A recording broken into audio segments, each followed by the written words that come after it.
Get up and do something.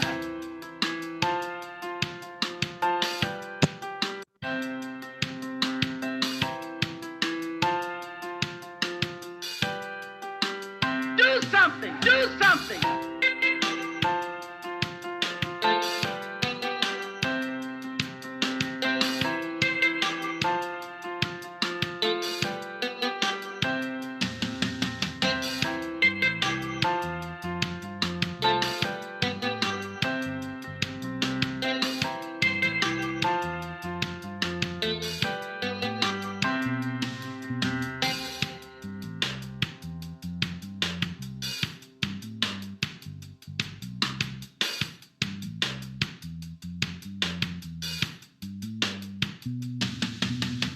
And there's no need of running and no need of saying, honey, I'm not gonna get in the mess. Because if you were born in America with a black face, you're born in the mess.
You can pray until you faint. But if you don't get up and try to do something, God is not going to put it in your lap. And there's no need of running and no need of saying, honey, I'm not going to get in the mess. Because if you were born in America with a black face, you're born in the mess.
Uhuru.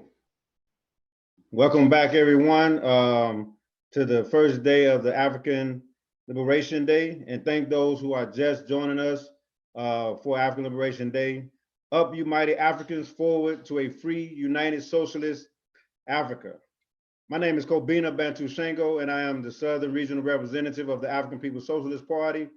And we want to remind you that we are building an African revolution and call on you to join the African People's Socialist Party today. This is your organization, the organization of the people. It's the vanguard party of the African working class. And you can go to apsp.org, join to complete our online application to be considered for a membership in the vanguard party of the African working class. So we call on you to do that today. You heard a magnificent presentation by our Chairman Omali Yesatella, and see the work that we're doing. So we want you to be able to do that today. We are also calling on you to show material support for the work of our party. You saw just a glimpse of all the work that the party and the Uhuru movement are doing, and you can participate by donating today, by being supporting us materially, becoming a sustaining donor, or make a one-time donation. No amount is too small or no amount is too big. Donate at ldahuru.org/donate. And we will have opportunities in the program for audience to participate and ask you to put your questions in the comment section on Facebook and YouTube, and to use the Q&A function instead of chat on Zoom. And again, we want to repeat that. We saying that opportunities in the program for audience to participate and ask questions will be throughout the program, and we want you to use the comment section on Facebook and YouTube, and to use the Q&A function instead of chat on Zoom. And so, without further ado, we want to move along the program, and I want to introduce the women's role. On the women's role in African liberation struggle. We're going to have on this panel to deal with the women's role in the African liberation struggle. We have President of the African National Women's Organization, Anwo Yezide Oramila, with Connie Hutchison, who's Anwo National Representative for Occupied Azania, and will be facilitated by Kundai Bajikikai, assistant manager at Zenzele Consignment Shop in Huntsville, Alabama. So without further ado, we want to bring up the comrades to start this panel discussion. Uhuru.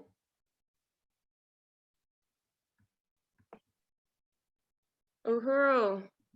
Appreciate that, Kobina. And I just want to salute the leadership of the African People's Socialist Party, and just honored to be here as a part of African Liberation Day. And so again, our discussion panel is the women's role in African women's liberation struggle. And I want to salute the leadership of the African National Women's Organization as well. And so we're going to get straight into it. And the first question that I have is, what are the contradictions that affect African women's full participation in the African liberation struggle? And what can we do to overturn them?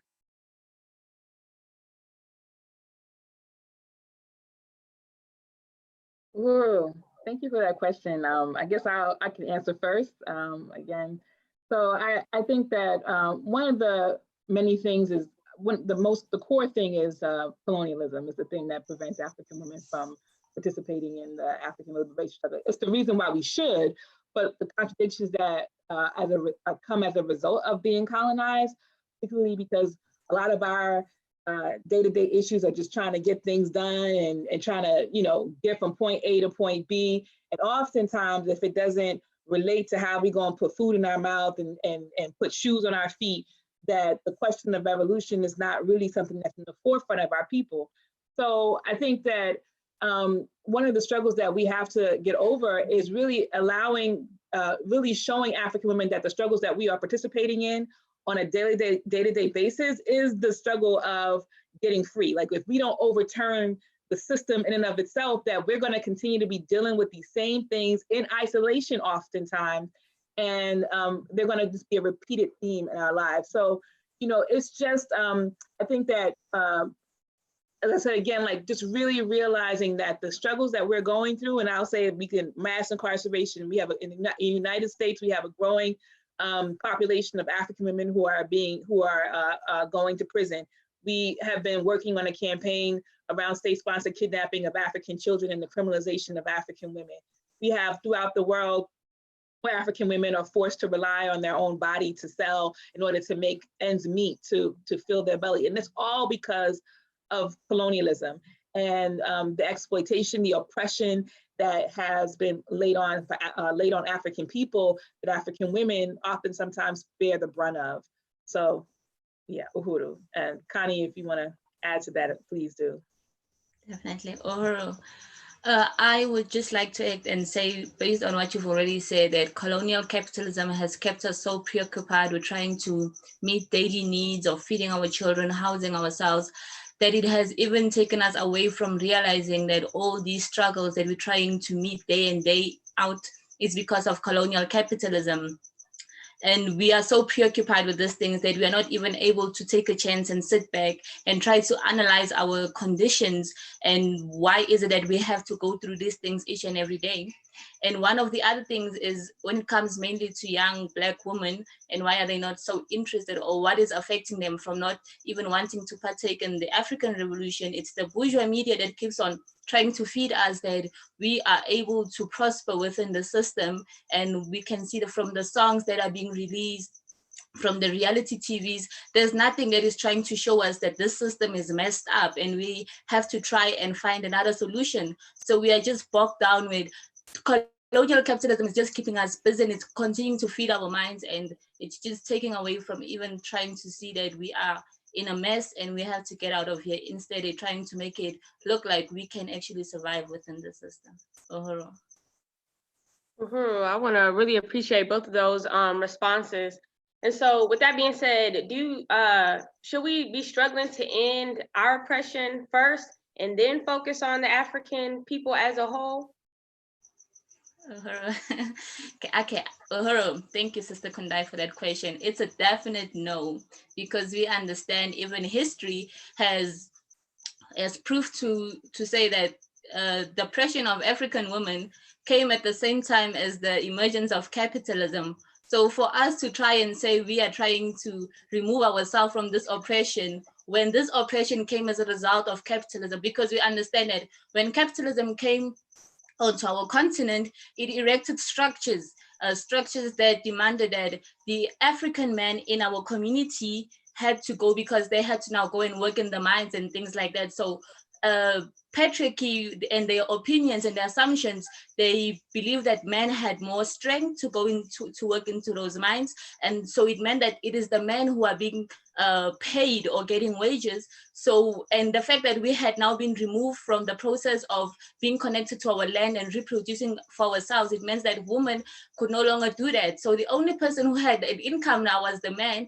and that has put us in a condition whereby we had to rely on men now. So that is where this agency between men and women came to be. So for us to say we are trying to we're trying to solve our oppression, when our oppression came as a result of capitalism and colonialism, then we are just trying to follow the futile trajectory of women who are fighting and not trying to overturn their system. Uhuru.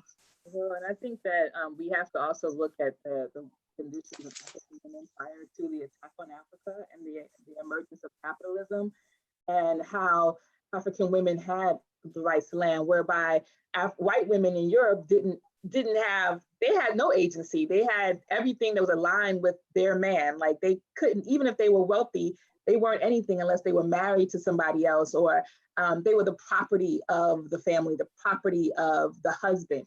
In Africa, at the same time that this was happening in Europe, African women were a part of the production and reproduction of life in African society. And at the time of the emergence of capitalism, now we have African women and African men, African people who were being taken out of that production or reproduction of life for African people and taken into the production of and reproduction of life for white people through the colonialism, through slavery, and all of that. So all of the contradictions that come as a result of that and the imposition of colonial domination in our world is and the way that it has affected African women is a result of, that colonial oppression. And so there is not going to be a women's liberation or African women's liberation separate from that of the African nation. And plus, the African nation comprises of more than half of it being African women. So like it's a requirement that African women participate in this whole struggle for the liberation of our people. Uhuru.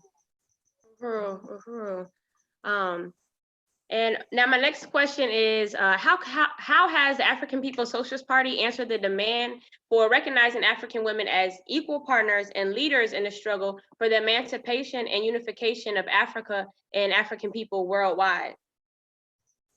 I would say the African People's Socialist Party, the fact that it has ANWO, that is an organization for women to try and solve our own problems.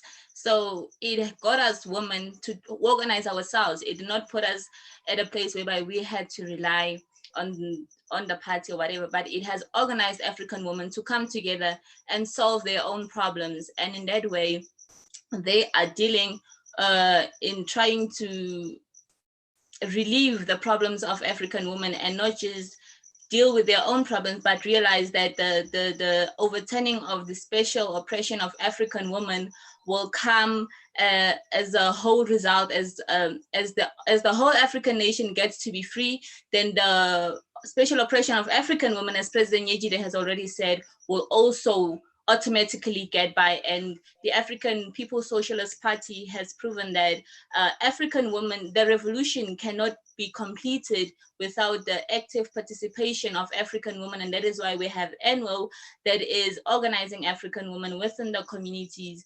And because African women make up the majority of the African nation, and to have a revolution that does not include us makes it a dishonest revolution. I also want to say that before there was an ANWO proper, the party had been organizing African people, and African women had already come into the process of joining the African People's Socialist Party and organizing in the trenches and the ghettos for African liberation, organizing against the state, organizing, for economic development, organizing for a united, free socialist Africa already within the context of the African People's Socialist Party. I joined the African People's Socialist Party. Ghani is a part of the African People's Socialist Party. And our responsibility in the African People's Socialist Party is to organize the African National Women's Organization. Because it's not enough just to say that we are concerned about the conditions of women. It's because we have to have, colonialism has done so much, capitalist colonialism has done so much to deepen the oppression that African women are faced with, that we have to have a motivating, organized response to it. And ANWO is that organized response, because African women out here catching hell.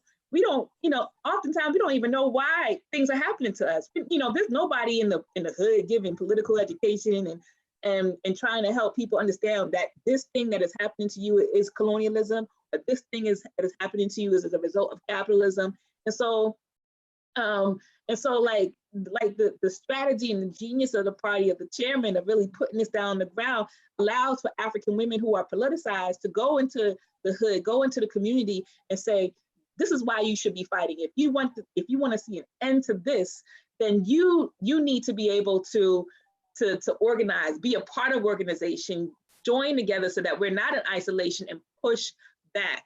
That is our responsibility in ANWO, but that's our responsibility as the party. So it's not just something that's just centered to ANWO, but that the party responsibility, everyone in the party has a responsibility of bringing up building up the revolutionary capacity of African women, bringing them into the revolution, and having them join ANWO to be a part of that specific question of concentrating on organized African women so that we can fight our specific oppression. Uhuru. Uhuru. Yeah, I really want to unite with that response. And I think I just want to appreciate the women leadership that are in our party. Most of our NCC are, African women. And so I know this is a big question that I know a lot of our viewers are probably curious of, but so why why are we African internationalists and not feminists? Oh, sister, thank you for that beautiful question. We are African internationalists because we know that the root of our problem as women is no different from the root of all African people's problems. And feminism isolates the oppression or tries to separate the African nation by making it look like gender oppression is the main cause of the many social ills that are out there.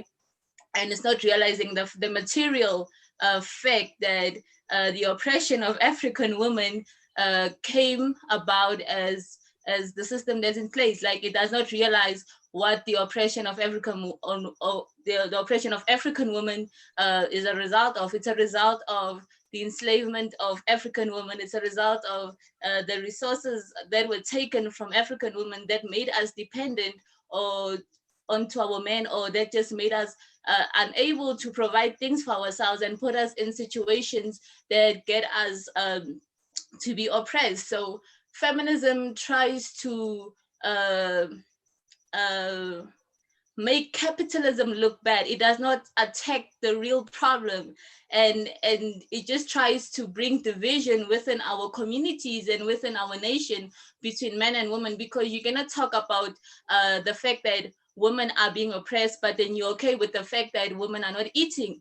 Because the fact that after talking about women being abused or things like that, or men not taking care of their children and women having to do all the housework and things like that, what happens to the woman who is locked up in the shanty towns, who does not have access to housing, who has to live in a cold tin house with her children and things like that? So feminism does not address the whole issue of African women. African women are not just being beaten, African women are being bombed, African women are being thrown out in the streets by the government and things like that. So feminism does not speak for the African working class in the first place, because if feminists were in a place whereby they didn't have food, they would still talk, they would talk about the fact that African women don't have food. So we say feminism, or I say feminism is a petty bourgeois fight, because for them, they have food, they have jobs. So the only thing now they want is, I don't know, some equality with their men or whatever. But if they were in a situation of a real African working class woman, they would realize it goes beyond just patriarchy. The whole system is toxic to African women, and that is why we don't just talk. That is why we don't just talk about women problem, but we talk about other things, about economic and political. We also don't have political power over our own lives and things like that. And feminism fails to see that. Oh. Well, I just appreciate Connie's response, and also just say that, you know, the feminist movement, no matter how many iterations of feminism that there is, because there are 1,000, there's like hood feminism, there's there's Marxist feminism. All of that does not address the basic contradiction, which is we are colonially dominated. Capitalism is the basis for, you know, why we continue to still be in this. And there is no strategy within feminism about how do we actually end the oppression of African women. None. African internationalism provides us the strategy. It says destroy capitalism, destroy it. Because capitalism is the basis for why we are oppressed. Capitalism is the worldwide system that was based on the enslavement and colonialization of African people. It's still our resources, it's still our bodies, it's still our labor, and so all of that stuff. And it requires the same theft ongoing in order to maintain itself. So if we have a problem in our community around, domestic violence, the colonial capitalist system is not going to help solve that problem, because they have no interest in solving that problem. So we can go to as many legislators as we possibly can. We can talk bad about Black men. We can do all of those things. But at the end of the final analysis, that is not going to get us free, and that's not going to guarantee us equality within this system, equality. And what we're saying is that we have to fight for our own infrastructure. We have to fight for a free, united Africa, whereby African working class has leadership and can determine the best strategies to overturn all that backward stuff that was learned through the process of being colonized. And so feminism doesn't, you've never heard feminists talk like that because they don't have that analysis beyond that gender question. Oh, what are we going to do beyond the question? What are we going to do to feed people? What are we going to do to end capitalism? What are we going to do to ensure that African women are participating in the revolution? Those questions are not being talked about within feminism. As a matter of fact, it isolates us from the men in our family. It isolates us from the rest of our community.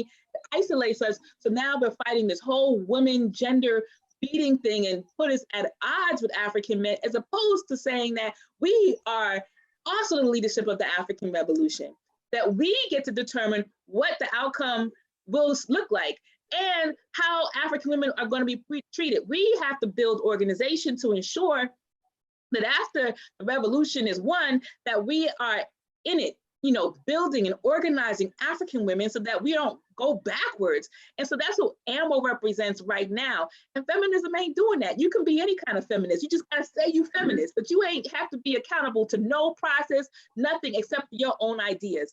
And that is a petty bourgeois line by yourself, an inflated sense of self-importance and self-worth, and doesn't really address all of the things that Connie was saying, doesn't address any of that. Yeah, you may have single issue stuff and things like that, but how do we get free? How do we really get free? And African internationalism answers that question.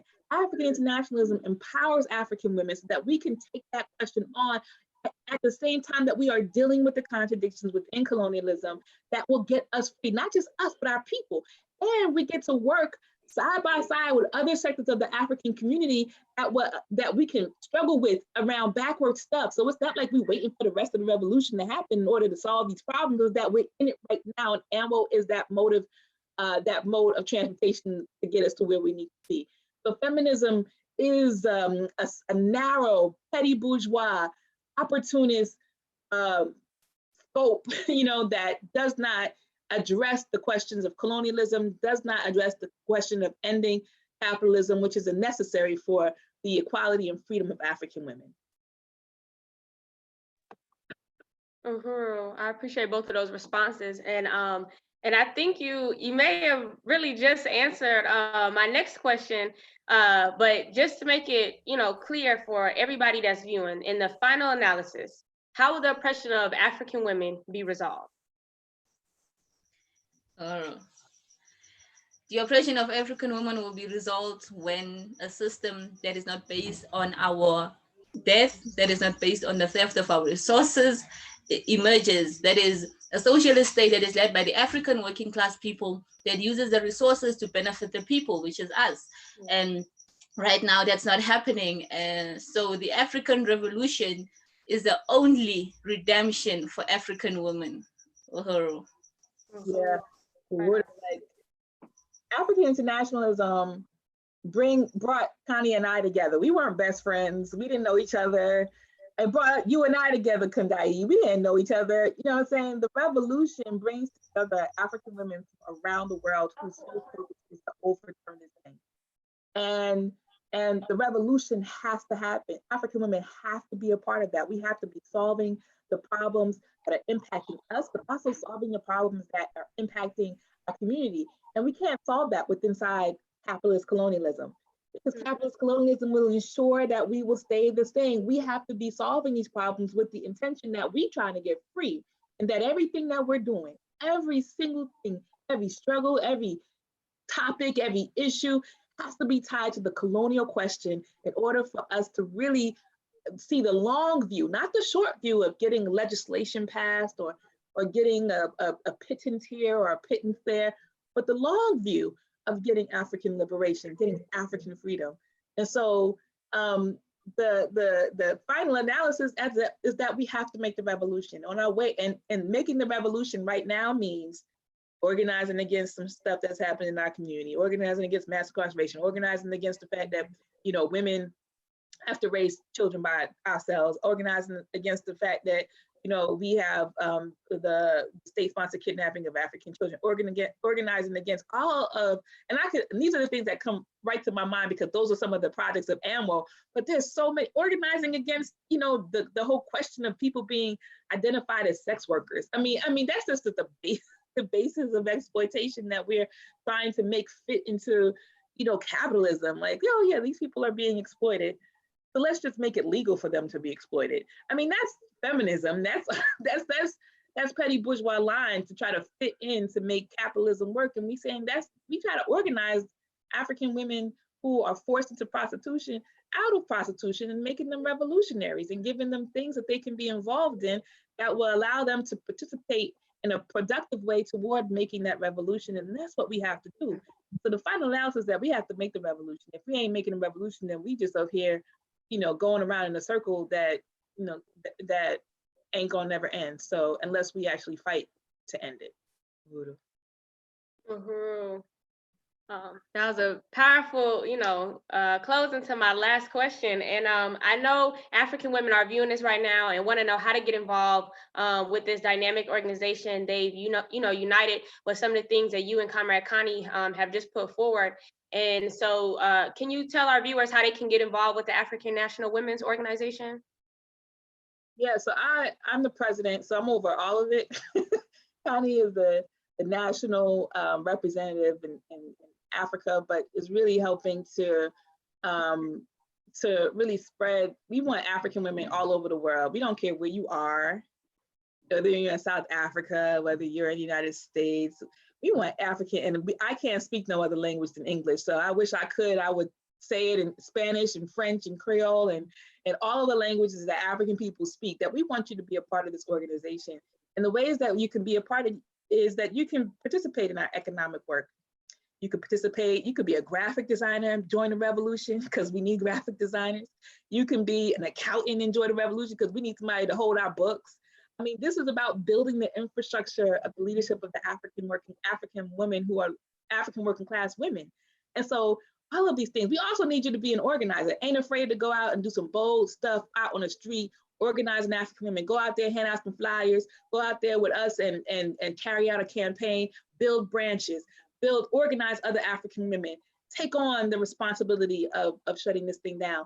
And when you go to our website, if you want to join, you can go to our website at anwouhuru.org/join and look at our membership levels. And we have everything from unemployed student all the way up to a lifetime membership that can accommodate any amount. And if you don't have access to do credit card payments online, you can always email us at info@anwouhuru.org or direct message us on Facebook, our Facebook page, which is ANWO Uhuru, and let us know like how you want to be involved with us, because we have all these opportunities to be involved with the work. We have our convention coming up in July. It's going to be held online as well. And we have an opportunity for you to join then or join whatever, but we want you to get close. We want you to join now, but we also want you to know what you're joining. And so Connie can say something specific about South Africa and how people are joining, how African women are joining there. Uhuru. Uhuru, thank you. So sisters right here in the colony of South Africa, we have an email address. It's at anwouoccupiedazania@gmail.com. It's small letters. And there's my name. I think if you can go onto the ANWO website, there's the details are there, the phone numbers and everything. And as my president said, we do need sisters. We need sisters who are going to help us bring forth economical structures, because we know unemployment right here in South Africa is very high. And sisters, one of the things that is keeping them out of the revolution is trying to make ends meet each and every day. So if you're sisters out there and you got the brains and you got the techniques and you got the methods, come through. Let us put up economic structures that will benefit the African woman and the African community as a whole.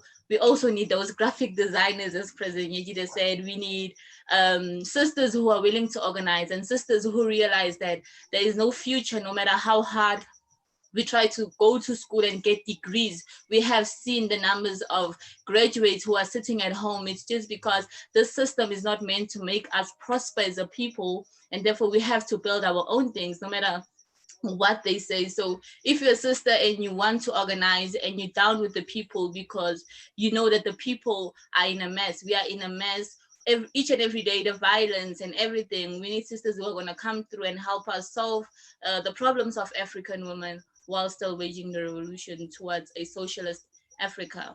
Uhuru. If you don't know exactly how you can contribute, join anyway. We'll figure it out for you. Lots of things to do, and we will help train you, and we will give you the tools to be African revolutionary woman, you know, and that's what organizing is about. People don't come in ready. Everybody doesn't come in knowing what to do, but it's our responsibility as organizers to make, to train people up so that they know what to do. So, Uhuru. Uhuru. I really want to appreciate you, President Yejide and Comrade Connie, for participating in this panel discussion, and also for the work that you guys are doing for, you know, for our African nation through ANWO. And next, I want to introduce our next panelists. We have our regional representatives who will be discussing the regional strategy of the African People's Socialist Party. In addition to Comrade Matum and Kobina, who we've seen earlier, we will also have Western Regional Rep Bakri Olatunji and Midwestern Rep Malika Alexander. Uhuru.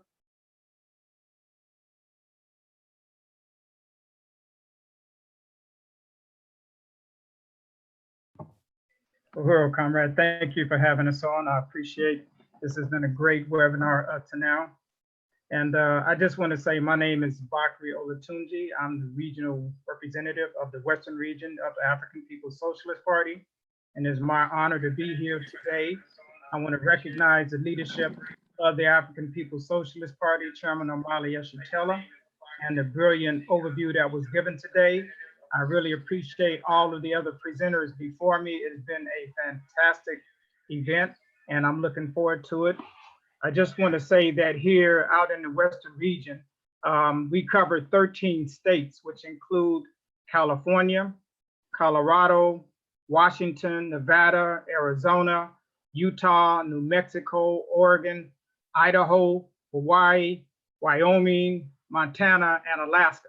In some of these places, you may not find too many Africans, but there are Africans everywhere in this region.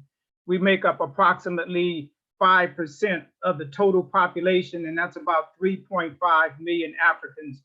And what the Western region strategy calls for us to organize Africans throughout this region. That is what we're tasked to do, and that is what we're about doing. Right now, we have party units in San Diego and in Oakland, California. I want to give a shout out to some of the comrades in the region. I want to shout out to Comrade Sayali, Comrade Suchis, Comrade Mwambi, Comrade Mwissa, Comrade Metsamela, Comrade Tiana, and Comrade Kawante. These are comrades that are on the ground in the region. What we want to build more party units right now than what we have. Our goal is to bring in comrades every single week. We have weekly goals to bring in people all the time. And I'm pretty sure already from this webinar, we've already seen people joining, and we want people to join all the time. And it's really important to set these weekly recruitment goals. As of right now, we have local weekly webinars that we're doing every week in San Diego. Comrades are doing it with their different local webinars. And here in Oakland, we have webinars that we do around our institutions that I'll be saying more about in a minute. All the time, we are in the streets selling the Burning Spear newspaper. That is one of the tasks that party members have to do, is to sell the party's journal. The Burning Spear newspaper is the oldest African revolutionary newspaper in print. And it is so important for every party member to be able to read the spear, write for the spear, and take it out to the masses of the people. Our task is to organize, and that is one of our best organizing tools, is the Burning Spear newspaper. So that is very, very important. And we also are doing, as of now, a monthly regional webinar, which we had the opportunity to hold one a few weeks ago, and our next one will be Saturday, the 6th of June, and people should go to apsp.uhuru.org to get more information on that. And we feel that these webinars that we're doing, such as this today, are a great recruitment tool, because our task, again, is to bring African people into the African People's Socialist Party. We want to build and put organization on the ground. You've been hearing throughout this day the importance of organization, and not only organization, but the importance of revolutionary organization guided by revolutionary theory. And that is something that you don't see and don't hear from anybody else on the planet other than the African People's Socialist Party. And I am a proud member of the African People's Socialist Party, and I want to win you, those of you particularly in the Western region, to be a part of the African People's Socialist Party. And just to say that during this COVID-19 pandemic that's been going on, is that the African People's Socialist Party was busy before this pandemic. We've been busy out here on the West Coast since the pandemic. In Oakland, we have our regional hub where we have our Uhuru House, which will be our political economic center for the region. We had to close the building for the safety of everyone involved. We are looking to get back to business very soon. But I just want to say that our political institutions out here in the West have a very rich history. The Uhuru House on 7911 MacArthur Boulevard out in the deep East Oakland has been home to so many numerous historical campaigns. It's so hard to name. One that stands out is the last speech of Huey Newton was there at the Uhuru House, where Huey spoke and said, you may not have the Black Panther Party, but you have the Uhuru House. You may not have the Black Panther newspaper, but you have the Burning Spear newspaper. And they haven't done anything by destroying one organization. And so we claim the revolutionary territory here in Oakland, California, and throughout the Western region. It is ours, and we want to win people to participate and take this work on. It is hard work, but it's the kind of work that has rewards at the end of the tunnel. And the end of the tunnel is where you can see the light.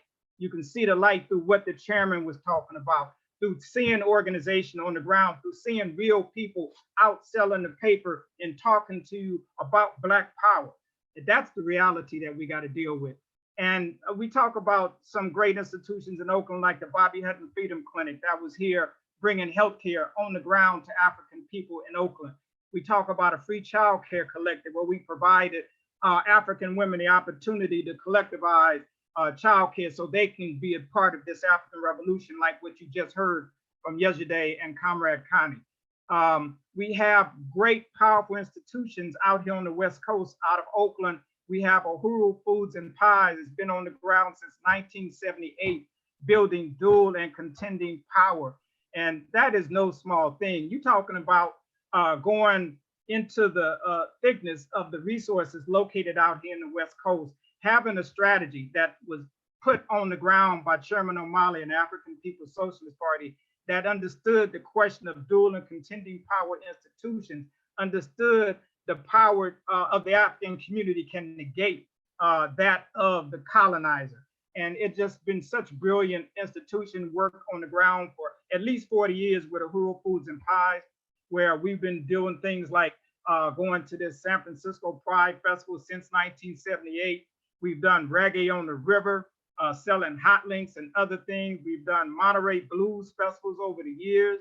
We take on these festivals in Oakland every single year. We have a fantastic pie campaign that we've been doing this pie campaign for about 40 years, selling Uhuru Foods and Pies and winning people not only to great food, but winning people to African internationalism, winning people to support and building the Uhuru movement, and winning people to be members of the actual organization, the African People's Socialist Party. So the other great and fantastic institution we have out here in the West Coast is Uhuru Furniture and Collectibles. And of course, it's been closed because of COVID-19, just like Uhuru Furniture, like Uhuru Foods has been closed and the Uhuru House has been closed, but we haven't been shut out. The bottom line is Uhuru Furniture and Collectibles is doing online sales right now today. go to Uhuru Furniture and Collectibles. You can buy some great and fantastic furniture. You might can see some pictures on the wall behind me I got from Uhuru Furniture. It is, I wish I can show you my house, but I can't right now. It is, majority of my place is furnished by Uhuru Furniture and Collectibles. But I just want to say that also, Uhuru Furniture and Collectibles, when I think about it, started at the Berkeley Flea Market some decades ago. And again, it is driven by African self-determination. Made a long time ago how these institutions were going to be built, who they're going to be built for, who they were going to benefit. And it's not owned by any one person. These are institutions that belong to the community. And we want to win people to participate to build these institutions. We have Black Power products that we want to bring into the Uhuru House to be able to sell. We want to build out Uhuru Foods and Pies right now. We in a process of opening up our farmers market we do every week that's been closed due to COVID-19. But what we're about to do now is to change our model in terms of how we sell the food and some of the menu. But our mission about being a dual and contending power institution does not change. And that is something that is that I look forward to, because as a matter of fact, we're working on the POA right now. But I just wanted to just say one more thing in terms of, we have organizers on the ground here in the Western region. We had organizers on the ground before COVID-19. We've been having organizers on the ground doing postering, doing COVID-19, getting information out to people, posting up the neighborhoods, letting people know how they can stay safe, how they can keep social distancing, giving them information about the webinars we've been doing, the information we're getting out there. And right now, again, we're talking about reopening and bringing the revolution back out stronger than ever. And I just think it's so fundamentally important for people out here, particularly on the West Coast, to join the African People's Socialist Party, to be on the upside of history. Don't be a subject of history. Don't be, we want to build. We want to make our revolution the main trend in the world once again, like what it was in the 1960s. Again, I just want to appreciate the leadership of Chairman Omali Yeshitela. I want to appreciate the leadership of the comrades who have making this webinar happen. And I really want to encourage people, again, particularly here on the West, some people call it the left coast, but I just want to say that we want your membership. We want you to join. We want you to participate in some of the things that I've talked about. I wish I had more time to tell you more about what's going on, but you can look for us at apspUhuru.org. Again, build the West, and we'll show you how the West will be won. Uhuru. Uhuru, thank you, comrade. My name is Malika Zaire Alexander, and I am the Midwest regional representative for the African People's Socialist Party.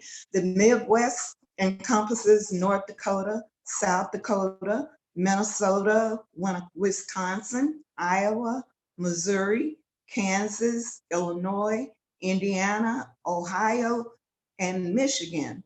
And most of our work is centralized here in St. Louis.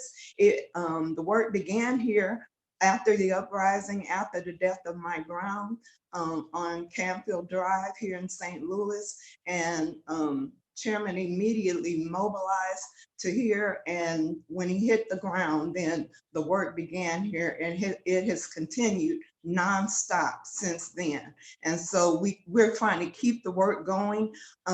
We say in our movement that the economic and the political are one. So when you come to St. Louis, then you're going to see a lot of politics, and you're going to see a lot of economic development going on under the direction of the Black Power Blueprint. The St. Louis is the home of our newest Uhuru House, and it's located at 4101 West Florissant Avenue. That is also where our Midwest region office is. And we are there, and we're there to serve the people. And we have a lot going on down there.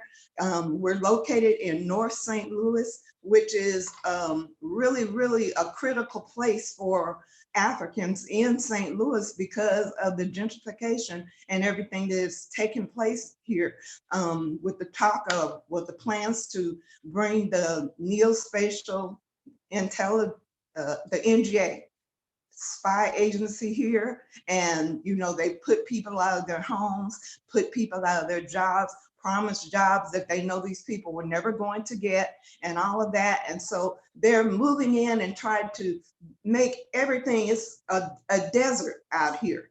And so, but the Black Power blueprint is here, and they're building and they're mobilizing. First of all, we have the red, black, and green flying proud up above, right outside the Uhuru House. We've got the future site of the One Africa, One Nation marketplace that is going up. It is a beautiful facility that is being constructed, where we'll be hosting outdoor events and concerts, and just a marketplace where the African community can come and vend and sell and be able to just, revitalize our community. And we've seen that as we have, hosted various events and different things. We host a poetry event. And even as we have seen that, we've seen the people in the community come in and get involved in that and say just how glad they are just to know that, that the APSP, the African People's Socialist Party, is on the ground in St. Louis. And we have one young lady show up, and she said, I know you all see me out on the street. And she said, and I know that you think I'm, stoned out of my mind, I don't know what's going on. She said, but I know that you're here, and I appreciate you being here. And so just to hear those type of stories coming in and people telling us what it means. We're also right here in the heart of, with this COVID-19 coronavirus going about, we're right here in the 63115, where the most of the deaths are taking place in St. Louis from COVID-19 is right here in this area.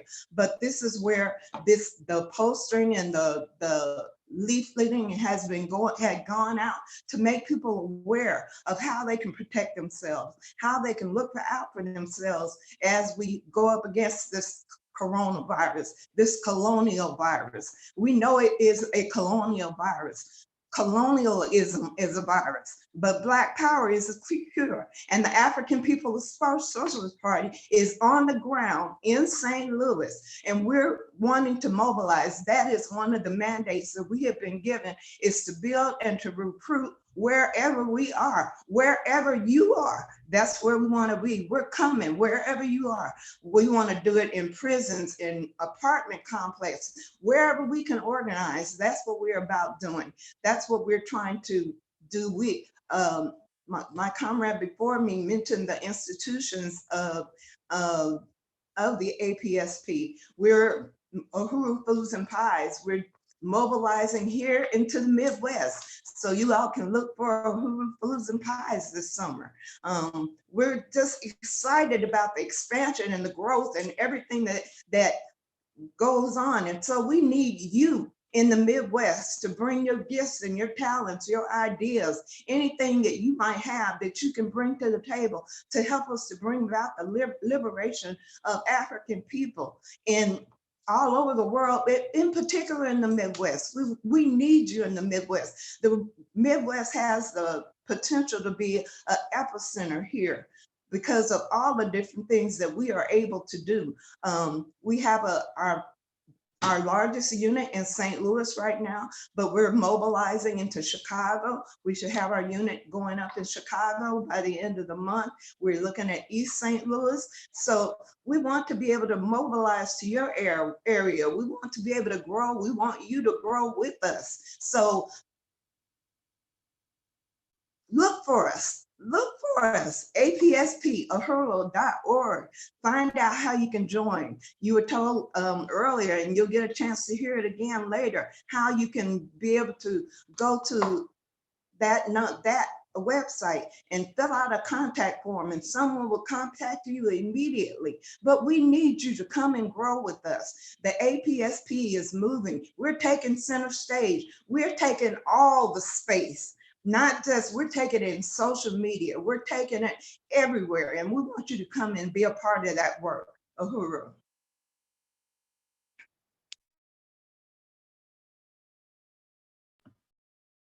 Uhuru.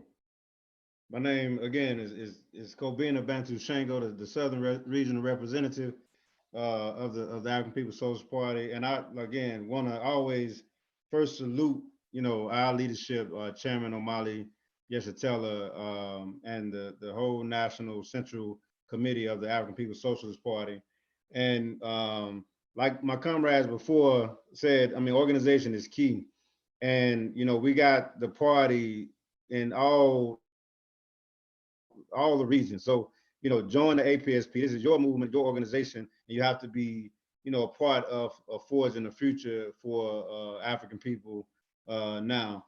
And, the Southern region, we have institutions in all of the regions, but the Southern region has some of the oldest institutions in the movement. We have Uhuru House in St. Petersburg, Florida, where I think it was mentioned before about, when we organized around the murder of Tyron Lewis in St. Petersburg, Florida, where the police, attacked the Uhuru House, and the leadership of the movement and the community rose up and pushed the police back and even shot a helicopter out of the sky to rescue the leadership of the Uhuru movement and people that was organizing to get justice for Tyron Lewis back in 1996. That was the Uhuru House that's sitting in the same place as it does now, because the people is been looked at as the embassy of the African community, and the people protect, their embassy. So we have Uhuru Foods and Pies in the Southern region. We have, Zenzele Consignment Shop in Huntsville, Alabama. And it's one of the newest institutions, economic institutions of the movement, that's led by the All African People Development and Empowerment Project, APDEP for short. And so we have community gardens. We have waged a magnificent Juneteenth for the last 10 years in Houston, Texas, where we have the Gwen Archie Community Garden, and where we having a shift because of COVID-19, where we've been really organizing for people to do community gardens in their homes, and as things open back up, to really begin to build a garden, because we have to be self-sufficient and be able to feed ourselves. So we have community gardens all throughout the movement, but definitely in the Southern region. And we have Black Power 96 in St. Petersburg, Florida, the People's Radio, the real People's Radio, where Africans can advertise and put, their music on the radio, where they can hear what's coming from the African community. And just a dynamic radio show that you got to check out, Black Power 96. And the Southern region consists of 12 states, as far west as Texas, and we got Louisiana, Alabama, Georgia, Mississippi, Florida, North Carolina, South Carolina, Tennessee, Kentucky, Oklahoma, and Arkansas. And we want you to become a part of the Uhuru movement. And we want to, if we're not in your area, we want to be in your area. And this is why we do webinars, because they're recruitment tools for us to be able to help the people understand and sum up what's happening in the world from our own perspective, from an African working class perspective. Because we know when we get, their media, they criminalizing us or, attacking us in some kind of way. And we put out, the Burn and Spear newspaper, as well as these webinars, to help people be able to sum up, what's happening, and to realize that you don't have to be demoralized. You don't have to look at a future that is dismal like theirs. They know that their future is dismal. They know that their future is falling and crumbling, and that is at its end. But our future is bright. The dimmer their future gets, the brighter our future is. And we can understand that because we have African internationalism, because we have the leader of the African world, you know, at the forefront, Chairman Omali Yesatela, who has been, you know, on the ground, even in the craziest situation when most people, you know, had to go underground or, you know, was locked up or murdered. Chairman Omali Yesatela was on the ground organizing right here. And so we do these webinars to recruit people, to let people know that we have an organization that we can be a part of, that we have institutions that we can be a part of, because that's the other thing. We're not, you know, talking about pie in the sky, but real practical programs that people can actually put their hands on, tangible programs that actually provides answers for the people. So if you were looking for answers, and sometimes you might not even know that you're looking for answers, but when you see African internationalism, when you see these institutions that's working for the people, you know that that is a future that you didn't see before. So you want to be a part of that future and a part of those answers to make sure that we can guarantee our children have a future just like everybody else's children has a future. And the other thing, we have to be clear that if we don't participate in that process, then we saying that we willing to leave our future in the hands and our children's futures in the hands of our oppressor, who has done nothing but brutalized and murdered us in this process. So, you know, we also have built One Africa, One Nation marketplace that we're going to be working to in the southern region as a mandate from the Office of Deputy Chair and Economic Development to really build another One Africa, One Nation marketplace to be able to generate resources for the African community itself. And we also have a community garden here in Huntsville, Alabama, that as things begin to be more safe, we're not going to put the people in danger, but if things begin to be more safe, we'll be able to organize the community to help understand how to grow food and what needs to be done. And we've been on the ground since COVID-19, thanks to the leadership of Chairman Omali Yesatela and Dr. Aisha Fields, who is the director of the APDEV, our African People Development and Empowerment Project. But the chairman organized the COVID-19 commission that mandated us to get out in the community when nobody was giving the people any services or helping or turning the people away, that we went out and put up posters, handed out brochures, did drops to make sure that the people was informed on how to prevent the coronavirus, and understand that we're not just fighting the coronavirus, we're fighting the colonial virus. And because we was dying way before COVID-19, and understanding, like we mentioned, Tyrone Lewis, Mike Brown, you know, the list goes on, that we was dying before then. And this is the work that we're doing and the work that we call on you to be a part of, because I know, you know, people, you know, see and feel the pressure and pain of colonialism, and we saying that we have the remedy, and Black power is the remedy. We're not trying to convince white people to have good moral compasses. What we saying is we want power, and we come in for power, and we want you to be a part of the process to get power, and for us to be able to organize ourselves. You know, so join the APSP at apsp.org and you know, be a part of the African Revolution. Uhuru.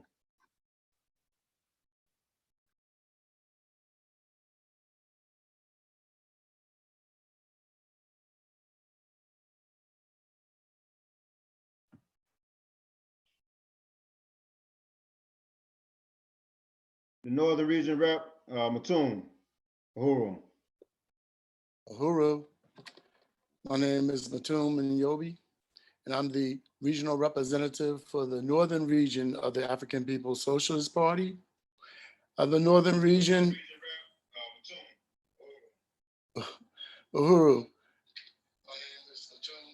Yes.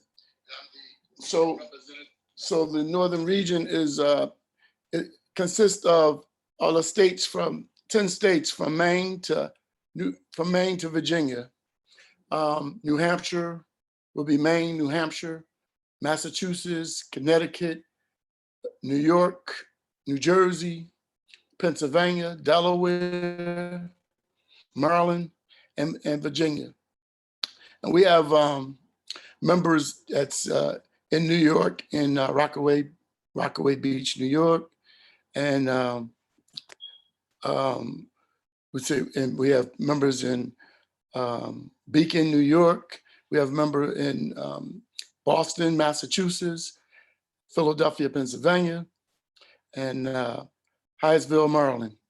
And I want to salute all my comrades here that's members of the Northern region for all the work they're doing, for all the work they did to actually present this, make African Liberation Day a reality.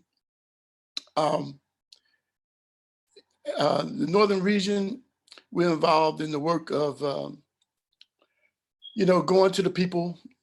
We're on the ground. Our main focus now is organizing and winning members to the party to join. Put the burning spear in their hands. The oldest revolutionary newspaper that's in existence, and to be visible, so that people can actually see we're not just a party that just talking. We're actually we're on the ground. We're in the hood. Not just a social media organization. No, we're an organization that we have to get on the ground and we have to organize block by block. That's a strategy. We are an organization that believes that, all politics is economics. So we have in every region, in the Northern region, we have the Uhuru furniture store and collectibles. And we have the One Africa, One Nation marketplace that brings, that creates jobs for thousands of people, and it's been in existence. The furniture store has been there for 25 years, and the marketplace has been around for about 9 years. We in the region, we just like I said, our main primary goal is to build units in every area of the region. We have one here in Philadelphia, but we want to build more units in New York. That's primarily where we're concentrating, in the cities that have a large group of Africans. That would be New York, Philadelphia, and Washington, D.C. So we want to create build units. We want to organize, recruit members to the organization, and to build units in all these areas. We want to occupy the space. We need to occupy the space, is what the chairman always said. So the party first came in Philadelphia in the 80s, when the group MOVE was being attacked by the state. They dropped a bomb on the city, and the neighborhood, and just murdered, 11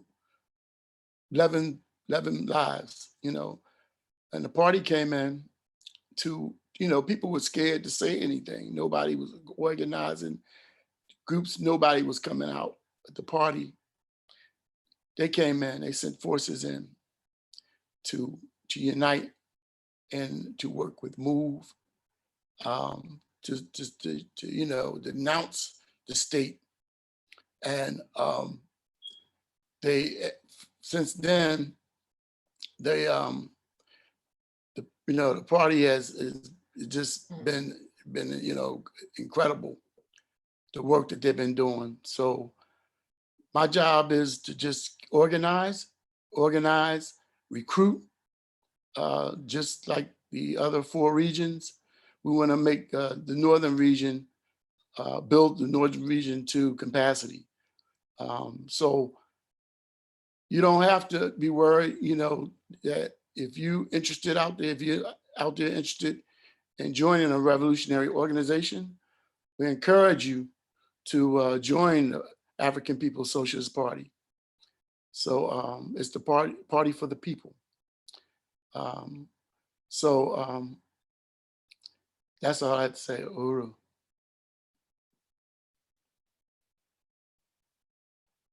Uhuru.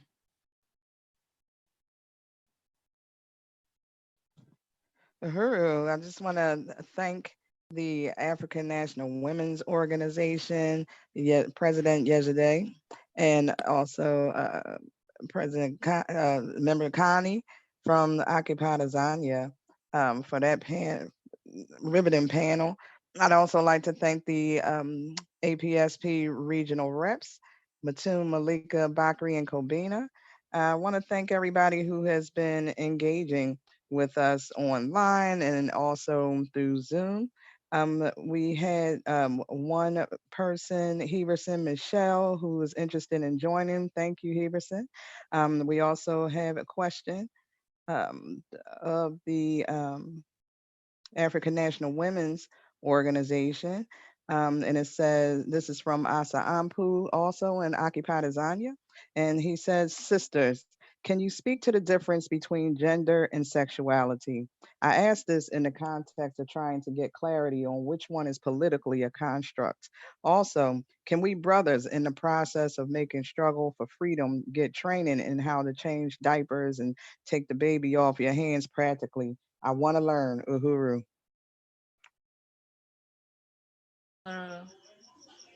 Uhuru, thank you for the question, Brother Asa. So in terms of the difference between gender and sexuality, we can say that gender is a social construct because it is trying to group people to act in a certain way according to what they are naturally born as. If you're born as a man, you're supposed to act like this. And if you're born as a woman, you're supposed to act like this because of your biological features. So it is assumed that women are less stronger or things like that. And that is one of the things that gives rise to the unequal power relations between men and women.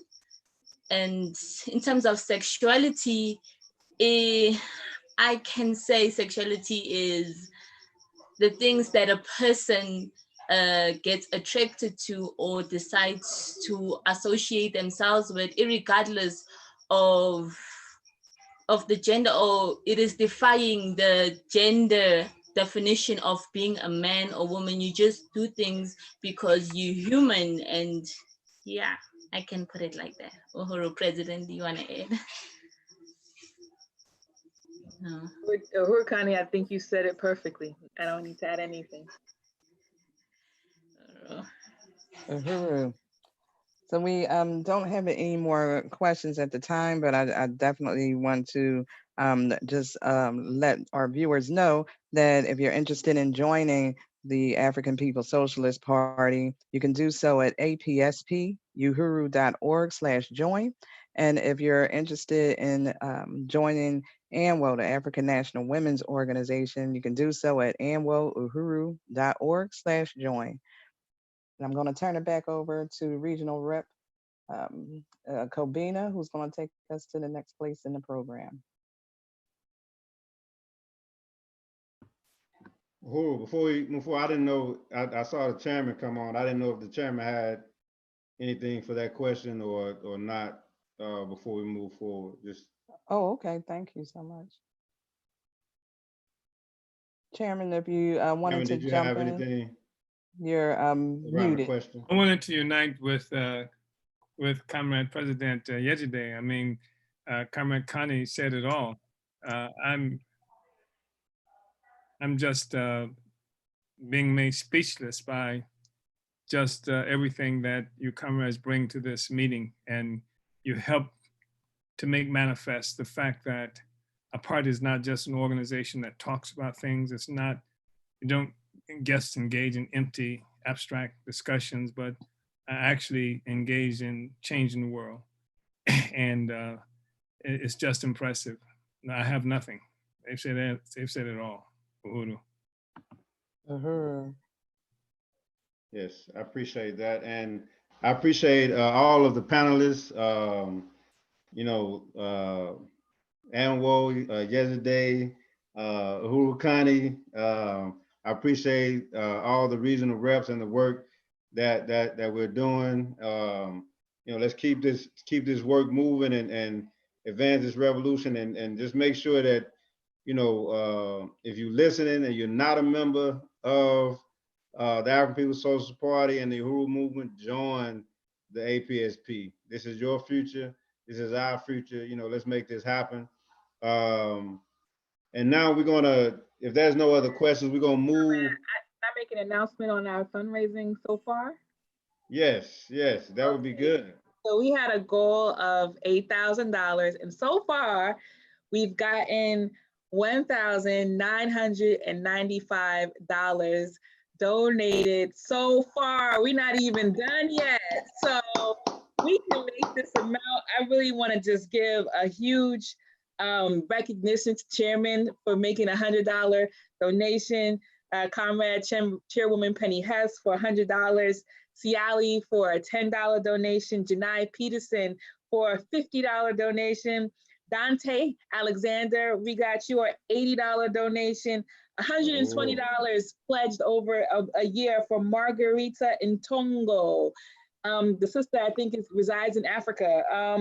We have $360 donated over the course of the year from Diop Olugbala, $100 from Marissa Martinez, $45 from Barry Marsh, $25 from Janice Kent.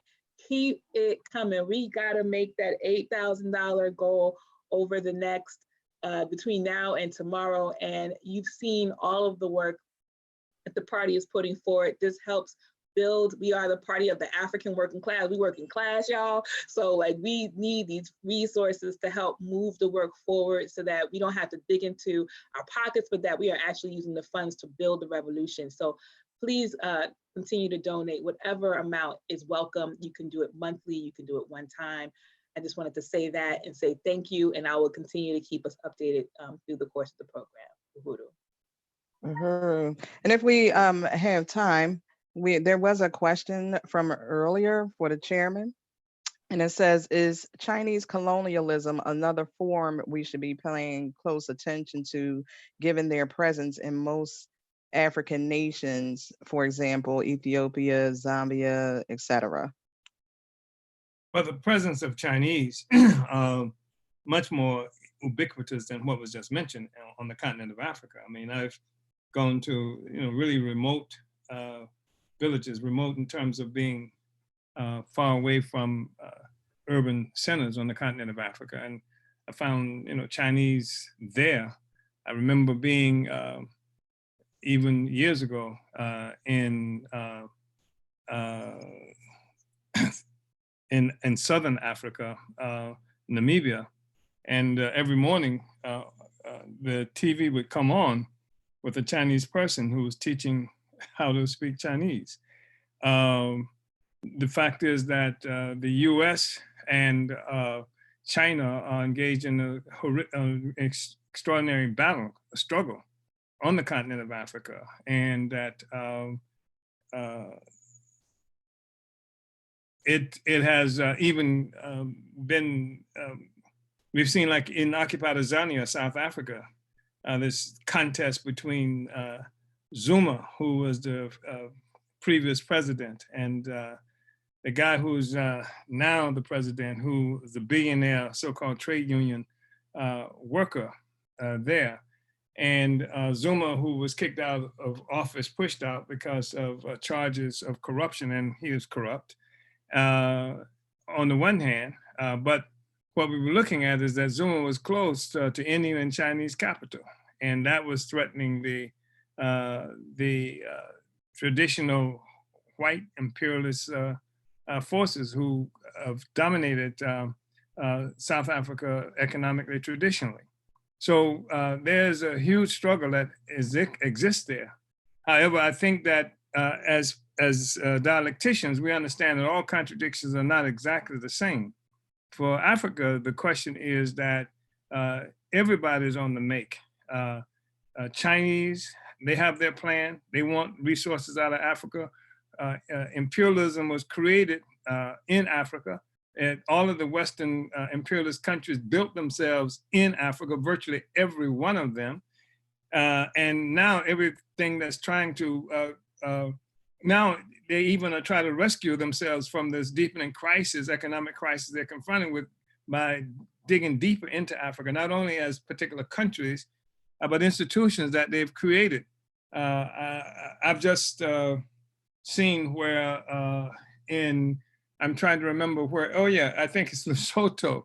In Lesotho, where the head of state has been forced to resign for his own perceived criminality, but the person I think who's now taking charge is somebody who was a former employee of the International Monetary Fund.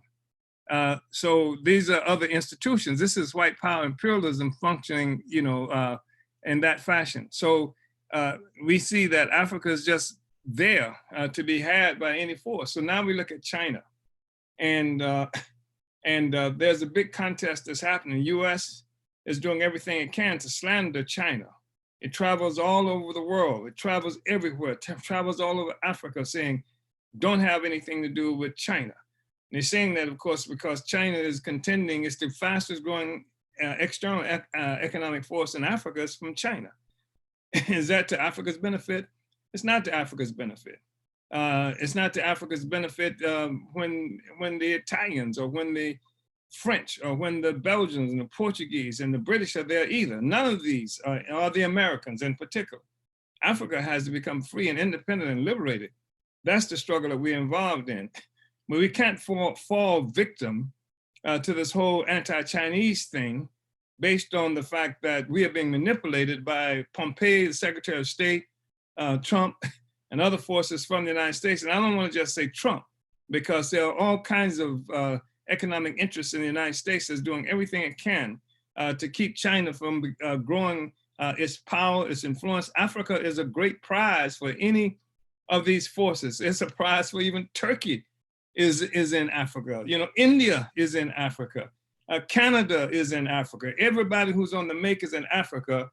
And the only thing is that Africans do not have our own capacity to speak to the interests of Africa ourselves.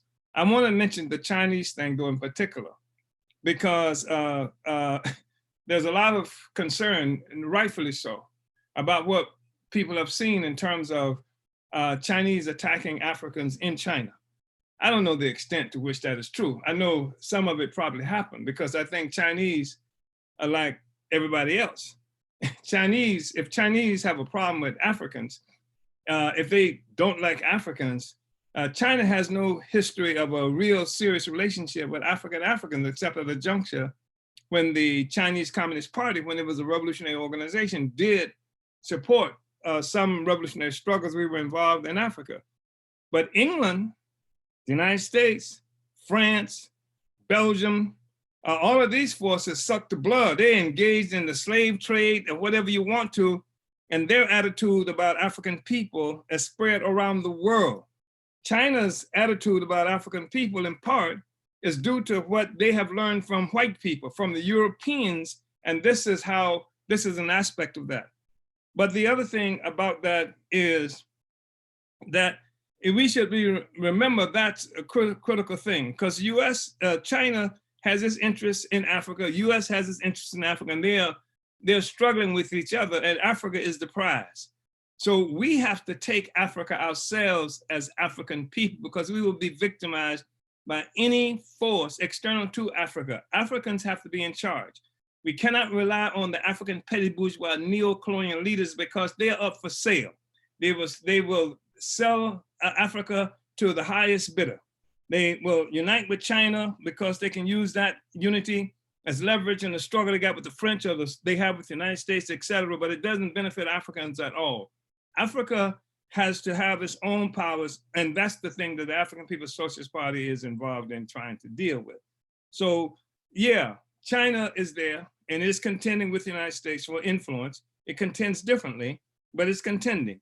But the question is what Africa has its own capacity to define its interests and to fight for its own interests. And that's what the African People's Socialist Party, the African Socialist International, is all about. We have to be the ones ourselves. We have to achieve the power for governing in Africa and making sure that the resources of Africa, both human and material, go to serve African people as opposed to any other force on the planet Earth. Uhuru.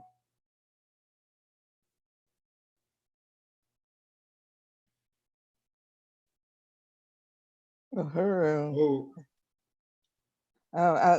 Thank you, Kalina, excuse me. Thank you so much for that, Chairman. I just wanted to announce on one more thing that Carnita Groves from Ghana, West Africa says Hotep. And also we just got in 2 more donations, $100 from Deputy Chair Owners Name Yeshatella. And also we have another $25 donation from Cedric, an APDET volunteer. Uhuru.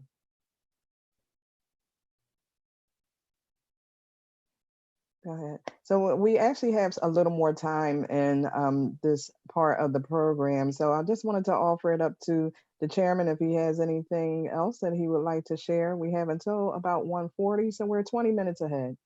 Wow. I just wanted to reiterate that this African Liberation Day event that we're dealing with now is not just a process of engaging in empty and abstract discussion. We have a situation where, because of the defeat of the African Revolution, reality is being defined by an assortment of forces that are not revolutionary, even though they may come posing as revolutionaries. There are forces who would say that what we should be fighting against, for example, is Chinese restaurants in the United States because how Chinese are treating Black people bad on the continent of Africa. And if that were, of course, the measure of why we should treat somebody badly, then we would be treating the South African government badly because of how they treat Black people who come across that illegitimate border from Zimbabwe. The fact is that we cannot be diverted from our responsibility to free Africa. There are those who would say that our problem is that we should be struggling against homosexuals. They say that we should struggle against homosexuals in part because homosexuality is not an African tradition. But colonialism and imperialism is not an African tradition. And the same people who would kill, and some of these are heads of state, and harass African people because of homosexuality, they embrace the imperialists. They do nothing. You never see any attacks on the imperialists. Even when you look at how Africans in South Africa, governments and African people will attack other Africans that come across those artificial borders, you don't see them messing with white people. You don't see them messing with the colonizer or anything like that. These are forces and issues that will divert us from our task. And our task is to overturn our oppression. There are different groups who have engaged themselves in single issue kinds of questions. And some of these are really important questions. I mean, we've done events and struggled around things like police violence. We have a history of that. We've struggled around issues of African people being in prison. We have an issue of that. But all of these are questions that are connected to the fact that, first of all, that Africa itself came under assault and has been waging this struggle that we engaged in right now for at least 600 years. And that they didn't just do something bad to us 600 years ago, but they laid out actual economic and political structures that are designed to dominate Africa and African people forever, that continue to suck our blood, suck our resources. And we need to be able to identify that. We need to fight for a scientific analysis of our reality and adopt a scientific approach to taking it on.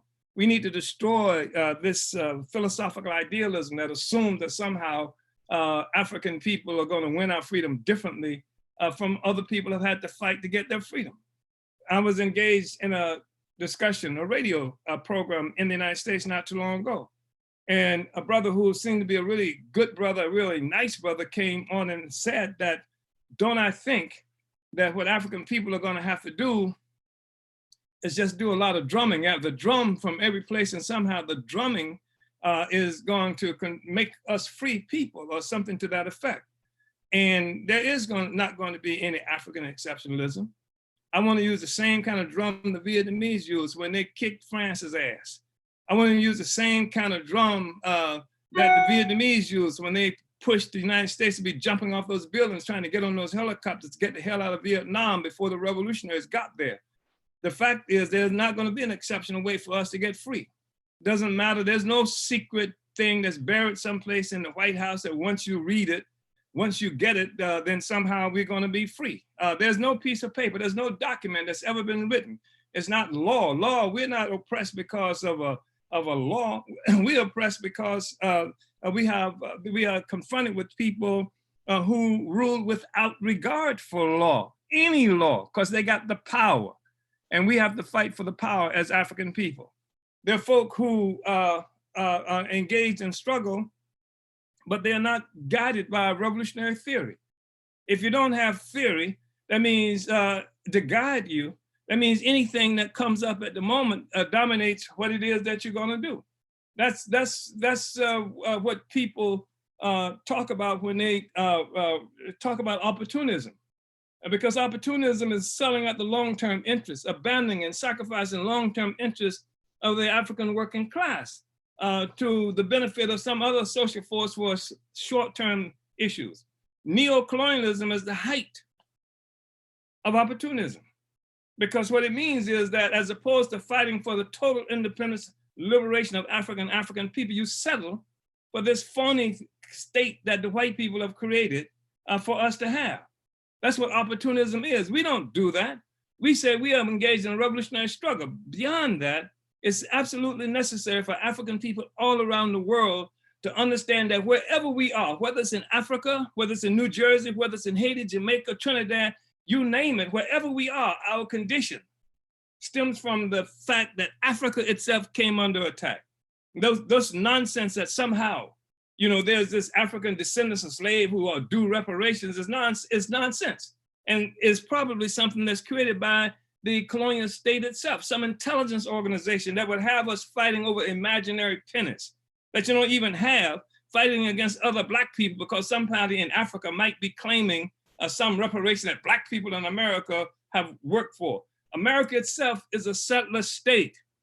White people left Europe and came to the territory that we now call the United States of America and killed the indigenous people, and many of them stuck others in concentration camps that still exist up to the day that are called Indian reservations, stole half of Mexico that we talk about, California, Texas, Arizona, Utah, and the rest of it, and then kidnapped African people to this territory to work it for free for a few hundred years to create all the wealth here, while Africans all other places around the world and in Africa were creating wealth for them as well.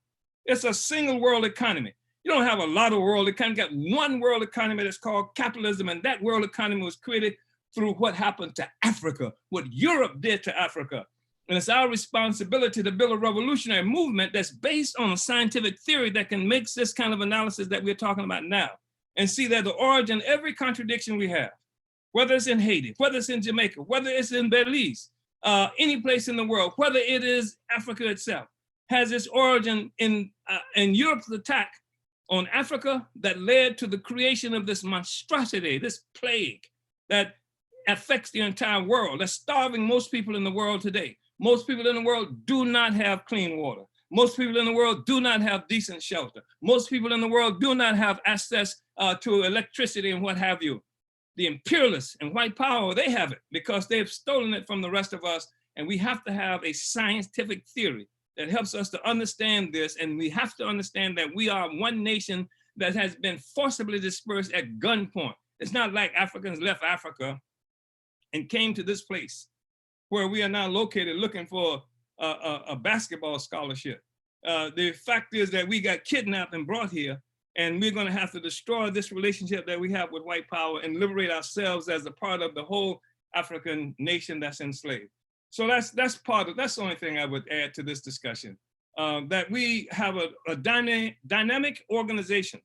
We have a dynamic response to a dynamic contradiction. There is no static kind of response that we can make that somehow you can fight it over here without fighting it there. If I'm catching hell in Haiti, it's because white power attacked me in Africa. That's how I got here. That's how I got to Haiti. That's how, if I'm in the United States in Miami or something, and then I'm in Miami, I'm identified as some kind of Black person that as distinguished from the African who just brought here from Haiti. My homeland is not Haiti and it's not Miami, it's Africa. And all of us need to come to that conclusion, that understand that's our responsibility as the advanced detachment to carry out that message, and also to recognize that for us to be free, the African working class has to have to be made conscious of its historical mission to destroy imperialism, destroy capitalism, to destroy colonialism, and to negate their influence and their impact in our lives and take over our own power. Uhuru.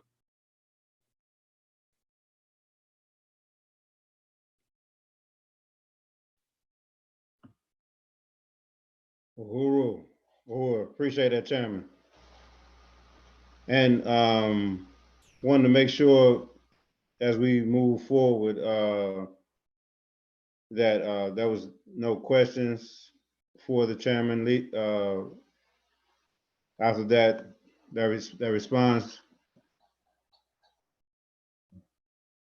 If not, we're gonna move the agenda. Again, I appreciate Chairman and your leadership. Always, give us the leadership to practically get on the ground and really organize the people, and not just theoretical discussion, but really marrying the theory and practice. And that's the history of the movement. We're going to move to hear Sister Karen Smith, who is a percussionist, going into a little culture, who's a percussionist, playwright, director, producer, and a longtime friend of the Uhuru movement. And we're going to bring Karen in shortly. And I know that we heard a little culture earlier, and that's Karen Uhuru. Karen. And we're going to bring Karen in and give us some culture for this African Liberation Day. Uhuru, Karen. Uhuru. Uhuru. Always a pleasure. How you doing? I'm doing good. Glad you're here. Appreciate you. I hope you can hear me. I do a real quick test. Test 1, 2, 3. Yes. He's saying yes. All right. So I had the pleasure to be a part of the live on Wednesday and purchase something, and I just want to show that off right now.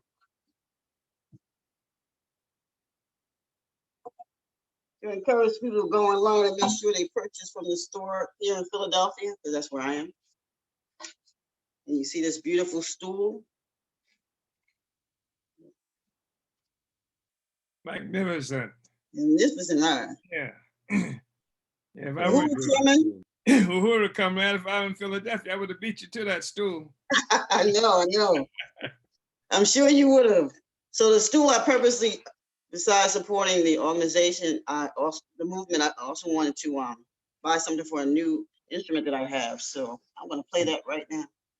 Karen, would you mind turning your camera horizontally? Boom, there we go. That's great. Thank you. Boom, boom, boom. This is called, I have a steel tongue drum in different sizes. So this is the largest it gets.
So as I said, this is called a steel tongue drum, and it travels pretty far. I just got it, it's about a week old.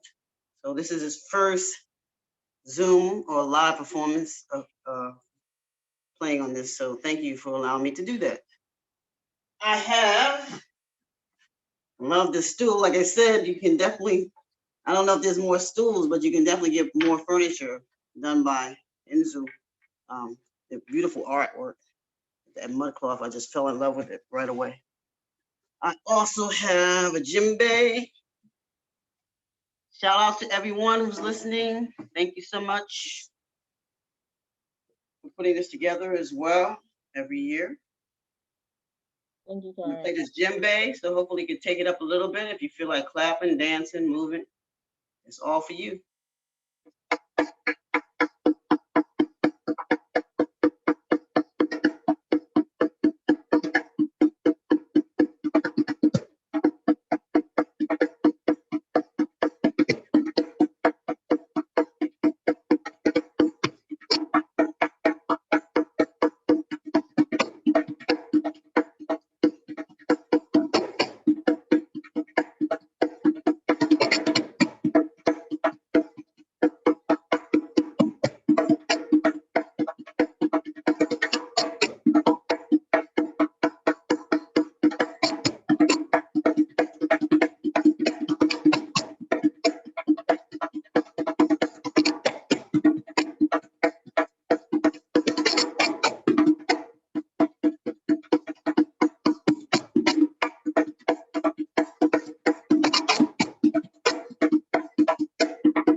Uhuru. Uhuru, uhuru. Appreciate that, Karen. I want to clap so people could hear it. I think that was really great.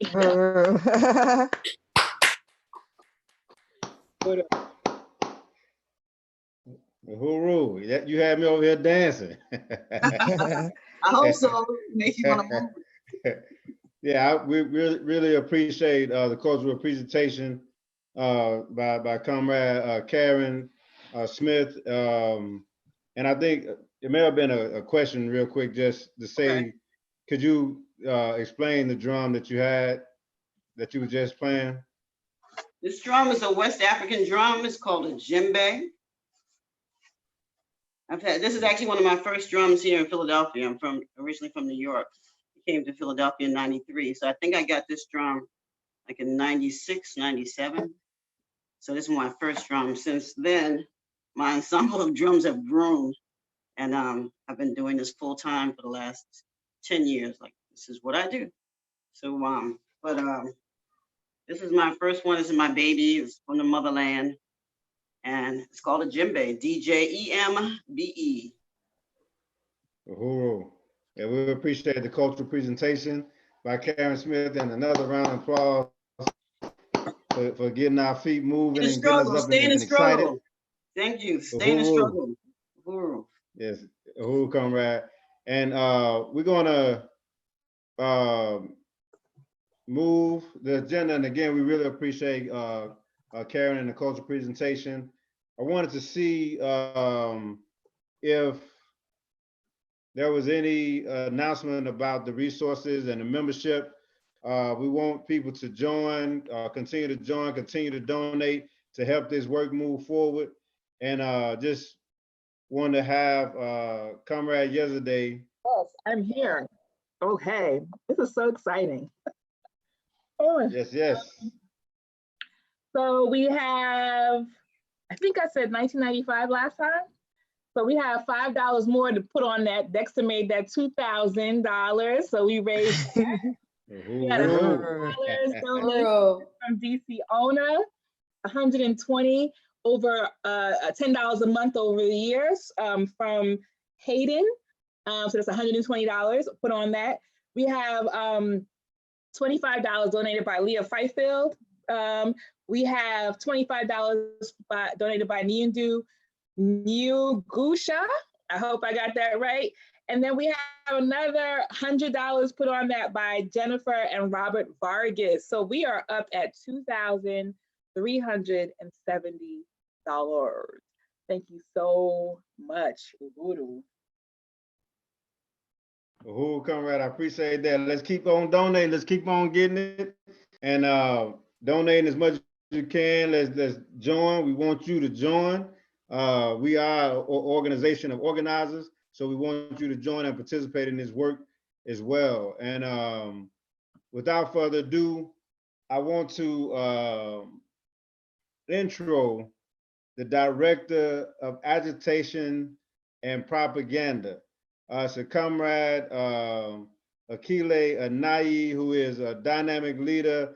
And to be honest, I've been in a party for a while now, but I couldn't even imagine somebody else as the Director of Agitprop. I mean, when I think of Agitprop, I think of Akile, and it's like she always been there. And so I really appreciate this comrade leadership. Appreciate her producing the spear. I mean, just so, you know, consistently, and the layout just get better and better. Seem like every paper. So get your Burning Spear newspaper. But without further ado, I want to introduce Director Akile Anayi. Uhuru.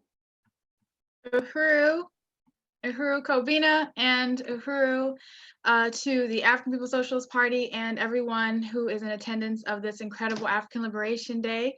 I really just want to salute this incredible first day of this event. It's been very inspiring and mobilizing. And, you know, despite the fact that it's virtual, it still doesn't lack its impact. And I feel like African people and everybody who's watching is being, you know, just impacted by what we have heard today and all of the presentations, all of the panels. And of course, I want to salute my leadership, Chairman Amalia Shatella, and the brilliant presentation he gave earlier today.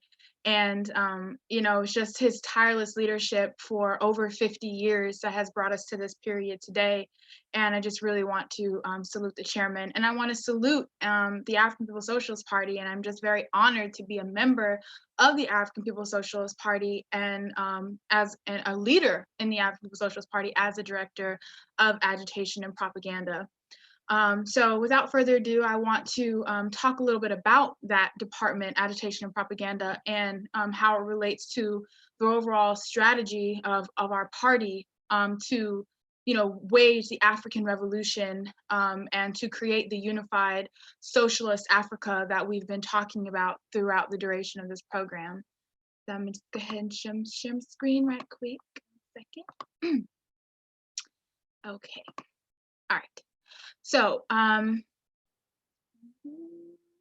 second as it loads. Okay, so raising up the African nation, waging the war of ideas by the African People's Socialist Party, and that is our primary responsibility in the Department of Agitation and Propaganda and as members of this movement, no matter where we're located, no matter what department we're associated with, that our responsibility is to wage the war of ideas. And that's, not just like this slogan, but it's really important because at birth, we are taught, everyone on this planet is taught the narrative of the oppressor, of the white ruling class. That's what we're born with. It's what we're raised up with. Our parents were raised with it, so they teach it to us, and it's just a thing that we go through. It's something that is normal, something that we spend, years in school and getting our, quote unquote diplomas and degrees. A bunch of people just graduated, but everything we've been taught comes from the position of supporting the parasitic social system that is built at our expense.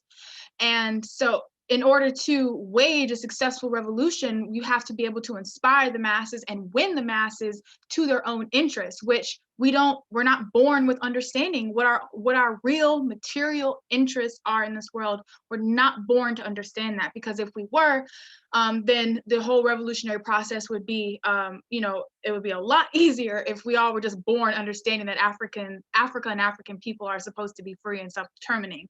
So we have to be engaged in the battle of the war of ideas to contend with everything it is that we are forced to consume throughout our lives. We have a lot of cleaning, to do in terms of our minds and, understanding this worldview, which is African internationalism, the worldview of the African working class. So that's what the Department of Agitation and Propaganda is responsible for doing in the African People's Socialist Party. So the African nation, and this is just in theme with African Liberation Day and, putting forward the life and legacy of Marcus Garvey and how the party is the 21st century Garveyites, that we don't have to just look to the past and, think about what a beautiful time that was, but the African Socialist Party is in the process of creating, everything and then some in terms of what the Garvey movement was able to produce. And we want to conclude the work of Marcus Garvey. So in theme of this African Liberation Day, and in terms of raising the African nation, I took this quote from what you'll see is the quotations from Chairman Amalia Shatella, and it says, "We are not a race, but a nation of people scattered across the globe and defined out of history by our imperialist oppressors, partially through the concept of race. Our national homeland has been occupied in various ways for millennia. Our people have been captured and forcibly dispersed around the world, and our labor forcibly extracted to build the European nation and world capitalist system that defines our reality and contours of struggle we have been engaged in for the last 500 years or so." So in order to wage the war of ideas, we have to have in our possession the tools to wage that war. It does not help our cause to have the ideas without the instruments to massively distribute them. It's important that these tools are in the possession of the African working class's advanced detachment, that is the African People's Socialist Party. Developing and maintaining our own institutions, particularly that which will promote our work and our ideas, will eliminate the fear of being beholden to any other interests outside of those of the African working class. Having our own agitprop apparatus not only gives us the ability to promote the African national identity, it grants us the ability to define what the African nation is and who constitutes it. With the development of our party's agitprop institutions, for the first time since the first attack initiated on our Africa, African people have a voice of our own reflected through the pages of our books and newspapers, the audio tracks on our airwaves, our hundreds of hours worth of videos online and in our archives, and more. So the Burning Spear newspaper has been probably been said or mentioned here, but it was founded by Chairman Amalia Shatella and actually in 1968 and has been in print since 1969. The Burning Spear newspaper has been our news and communication journal for over 50 years. In fact, we'll be celebrating 52 years come December. Marcus Garvey managed to unite 11 million Africans dispersed throughout the world before there was social media, and the Burning Spear plays a critical role in the building of our movement today. And I want to say a little bit about the I mentioned that part about, Marcus Garvey uniting 11 million Africans around the world. The Negro World, which was the organ of the Universal Negro Improvement Association, ran between 1918 and 1933. And it was described as a faithful reflection of all of the UNIA stood for. It educated African people everywhere on the need for self-determination and racial uplift. With its international reach, it became a major recruiting tool for the organization. Like the larger movement, however, the Negro world was, to the white ruling class, it was described as, like this, suspicious newspaper or whatever. But the point is that it was used as an important recruitment tool, part of the 11 million Africans that were able to unite under the Garvey movement. It was, a lot of that work was based on being able to communicate with the masses of people through this particular tool. And that's what the Burning Spear is for us. This is our tool of communication to the masses around the world.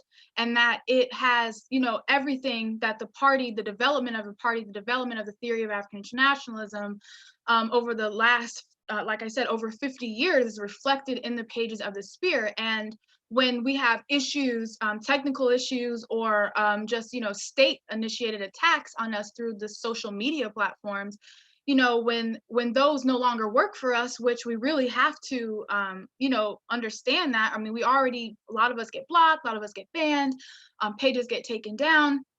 We have no control over that, but we have control over the Burning Spear newspaper. That is ours. It is in our control. We own it. We operate it, and those who tell the stories, those who write for it, the staff, all of that, that is, that's under the leadership of our party and our movement. And that is something that cannot be taken away from us. So the whole, so this whole question of the newspaper is really important. Distributing the newspaper is important, and being on every corner, distributing this newspaper, putting it in a business within our community is really important. They say that print journalism is dead and all this kinds of stuff, and that does not take into account the masses of our people who do not have access to our own stolen resources. That for all of us who don't have the same access to information, easy access to information as, the white ruling class and, the majority of the white population does. So, so this is our organ. This is our official organ. Then we have Black Power Radio. So our movement is in the process of establishing a Black Power Radio network, influencing the airwaves in African internationalism.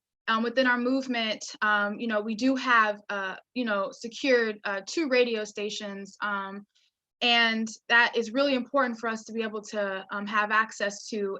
But beyond just radio stations, but building a radio network full of, other radio stations, particularly low power FM radio stations that, suffer the same problem of, 90% of, the media being controlled by, 8 corporations, and, and not having access to that, extreme amount of wealth that those same stations get. So these community radio stations, and particularly ones that are owned by Africans throughout the US and throughout the world, trying to build a relationship with these other stations to be able to promote the message and the theory of African internationalism. And having access to this platform allows us to raise up the African national consciousness and raise the demand for Black power.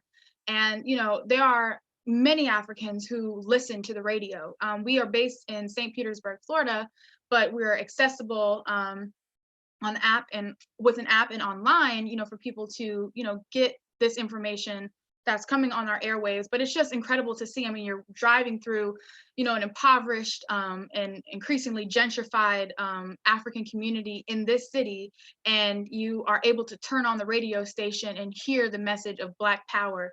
You know, we have drops saying, if it isn't about Black power, it's a waste of time. And a lot of us don't even think about that normally on our day-to-day, or not thinking about this, but over and over and over again, as you continue to hear this message through the radio, as you're waiting for your favorite song to come on, you will, you know, the message of Black power will begin to really seep in. So, you know, flying the RBG flag. So the red, black, and green flag needs to be promoted throughout our communities. And this is the work of agitation and propaganda. Contending with the white nationalist patriotism increasingly seen as a crisis of imperialism becomes more pronounced.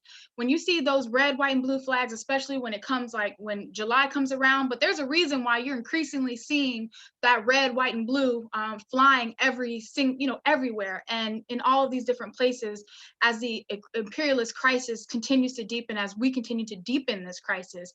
There's a reason for that. There's a basis for that. And in order to contend with that display of white nationalism has to be, you know, the bold red, black, and green flag, our flag, the flag of the African nation, waving everywhere, wherever we can put it, on our cars, outside of our houses, wherever in our community, that it can be displayed. It should be waving high. If you have a business, it should be in your business. It should be everywhere and display your unity with the African nation and raising up the African national consciousness. So African people begin to see themselves and to see that flag as theirs, to abandon the idea that we can fit in with any of the imperialist imposed identities.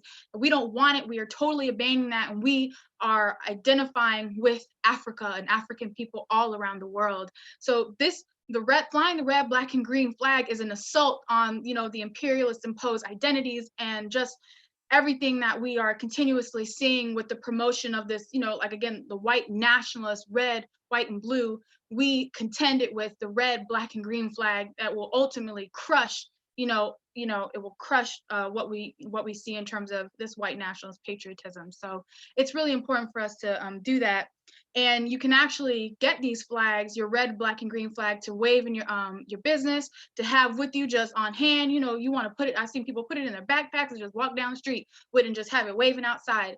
And you can get those at burningspearmarketplace.com. And you can also order bundles so you can distribute in your area. If you want to sell it outside of your business, if you have a table or anything like that, you can sell these flags and they will sell themselves. And continuously, as this contradiction deepens and African people are coming to the realization of who we are and our destiny in the world, you know, those flags are going to be everywhere. So that's our responsibility. We have to get those out. Political education, deepening our understanding of the question of the nation won't happen naturally. This question is something we must study if we expect to be able to articulate the point to others. Our party has 50+ years worth of political education in the form of speeches and writings published in numerous books by Burning Spear Publications, which you can kind of see a hint of that right there. But burningspearmarketplace.com is also where you can get, I mean, if you united with what you hear the chairman saying, I mean, a lot of this stuff he's written down, he's said, and you can read that and you can study it to really deepen understanding. If you have questions that are like still left ringing in your ears, you have the ability to, get those questions answered. And another form of political education, of course, is our the live studies with Chairman Amalia Shatella every Sunday. We'll be having one tomorrow before the convening of the second day of ALD. And it is our ability to have the chairman, our leadership, study any particular document or reading or speech or, anything. And that happens from 8 a.m. to 10 a.m. Eastern on Chairman Amalia Shatella's Facebook and Burning Spear TV YouTube page. And we get to understand deeper the different ideas and concepts put forward by the party to solve the problems of the revolution. and I'm about to wrap it up. So one of the things I did want to put out is that every August, the Burning Spear newspaper conducts a month-long fundraising campaign to generate support and resources for our newspaper. This is how we manage to remain, how we managed for this tool to remain in the possession of the African working classes advanced detachment. It's by making sure that, we have the ability to fund our own newspaper. So it's this month-long fund drive. Black August is a celebration of the heroic anti-colonial acts of resistance and revolution that took place historically in the month of August, such as the rebellions in Ferguson in 2014, all the way dating back to the African Revolution in IET, or Haiti, as some might know it as. And this month's theme, or this August theme, is going to surround the 100-year anniversary of the adoption of the RBG flag as our nation's flag, because it will be 100 years in August. So that's what Black August will be themed around. And lastly, I just want to say, to join this dynamic apparatus of agitation and propaganda to wage the war of ideas, being in this movement, you will automatically have that responsibility, but you can have your direct hands on this by signing up with us, by joining the Agiprop team and visiting theburningspear.com, blackpower96.org. If you're interested in the newspaper, radio, or anything regarding distributing the ideas, waging the war of ideas, you can join this department. It's ready for you. So that concludes this presentation, and I just want to appreciate everybody, tuning in and sticking with us and watching it. I'm gonna stop sharing now. All right, thank you so much, and just uhuru, salute the African Liberation Day and the African People's Socialist Party. Uhuru. Uhuru, appreciate that magnificent presentation, Director Akile. And we're gonna, do we have any, are we gonna allow for questions right now?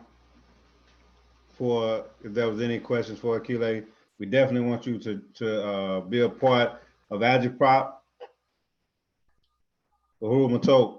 Uhuru, thank you so much for your powerful presentation, Director Akile. We do have one question. Is waving the RBG flag also significant in Africa instead of, say, for example, waving the Ghanaian flag or the Cameroonian flag? Uhuru. Uhuru, thank you, Matok, for that question, or thank you, Yejide, for that question, President Yejide. And absolutely, it's important for Africans on the continent to wave the red, black, and green flag. This is the flag of the African nation. And African people, no matter where it is we've been dispersed, constitute the African nation. And that is our flag. And the reality is, and the chairman has talked about it, and it's been discussed in this event today, that the reality of those identities, the identifying as a Ghanaian or a Cameroonian, a Nigerian, any of these identities are false identities. They were identities that were given to us by our imperialist oppressors, that we got these identities as a consequence of splitting up Africa and to divide us and our resources. And that those identities that we may even cling on to today, that we hold very dear to our hearts, and there's a huge, that's what our identity is tied to. That's everything we know, everything we are. So we might, have huge pride in being Cameroonian and all of these different identities, but the reality is that's not who we are. We are African people, and we have a responsibility to negate the identity of the oppressor and to unite as one African people. And, that's why that red, black, and green is so important, because it represents the entirety of the African nation that's been dispersed.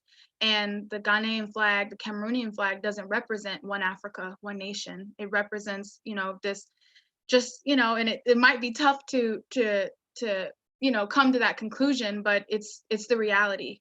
Just as much as African people in the US waving the American flag doesn't make us American, it doesn't make that our identity. And just because it's in Africa doesn't make a difference. The red, black, and green flag is Africa's flag. And yeah, so it's really important to wave that red, black, and green, because we have to assault all of those identities, all of those artificially imposed borders, as Chairman has defined them. They gotta go, they have to go. And the red, black, and green assaults all of those ideas about being all of these different types of Africans. So we got to wave it high everywhere we are. For real.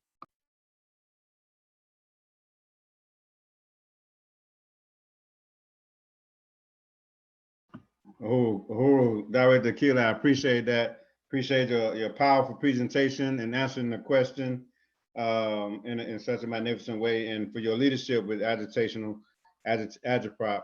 And you know, just look forward always to, you know, everything that comes out of agitprop. And again, we want you to join the APSP, join this process to get the propaganda out there, to be a part of agitprop. Like you said, write articles, you know, participate in this process. And if you listening to this webinar, the movement, the party, the movement have somewhere for you to be. If you ain't seen nothing else, that the party has somewhere for you to fit and find your niche. And the beautiful thing about the African People's Socialist Party and the Uhuru movement is that you really learn how to become the best you and the best sons and daughters of the African world. So, you know, join the Uhuru movement, participate in this process, and we're going to move the agenda forward. And again, thank you, Director Akile Anayi. We're going to have Uhuru. We're going to have the Office of Deputy Chair video on Black Power Blueprint. And if you know any of the work that we've been doing in St. Louis, the Black Power Blueprint, I mean, it's just a magnificent embodiment of African internationalism. And Deputy Chair Ona Zane Yesatella is the embodiment of theory and practice, and the political economic is one. And so we're going to bring the video, Black Power Blueprint, to let you see some of the practical work and real work that's been happening on the ground with the party, with the movement. So without further ado, we're going to bring forth the video. Uhuru.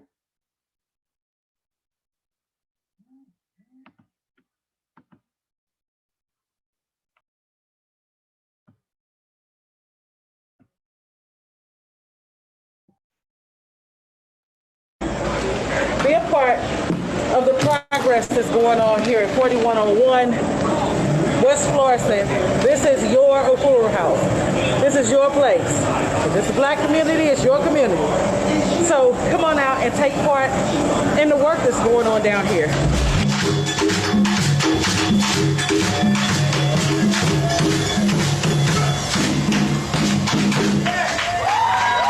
Because of you, we are really doing this.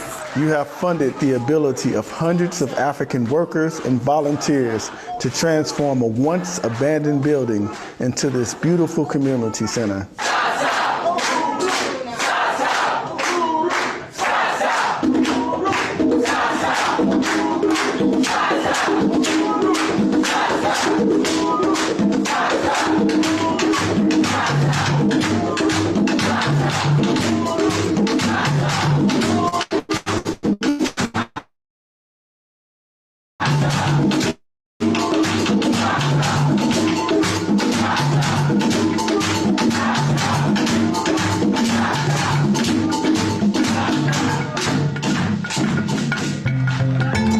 We can see the beginning of an entire community coming together for self-determination and power over our own lives. The Black Power Blueprint is the only thing that addresses the serious disparities in our community by bringing political and economic power into the hands of the African working class. North of the infamous Delmar Divide is the other St. Louis, where 70% of those living in poverty are African, and hunger is a daily reality. Hundreds of you from the white community have united with this opportunity to contribute as a powerful stance of reparation to the Black community.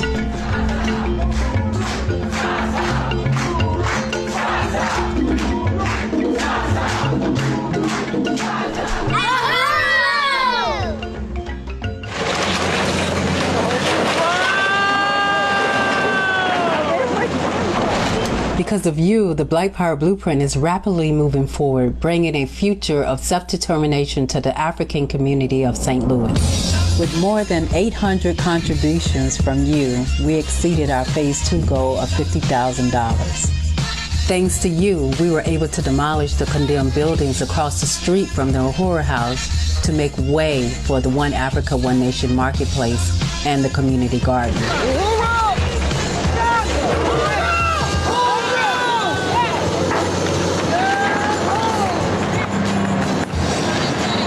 Thanks to you, we have installed a 50-foot flagpole that will fly the 25 feet red, black, and green flag as an inspiring symbol of a future of justice, prosperity, and liberation for African people here and around the world.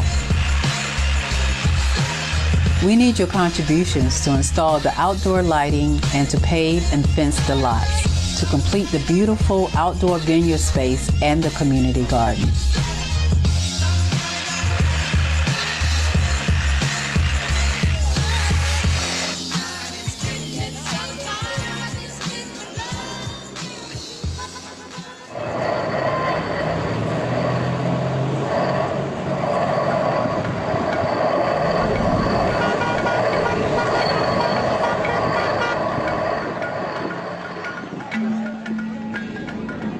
A 50-foot flagpole was erected on this land, flying a 25-foot red, black, and green African flag.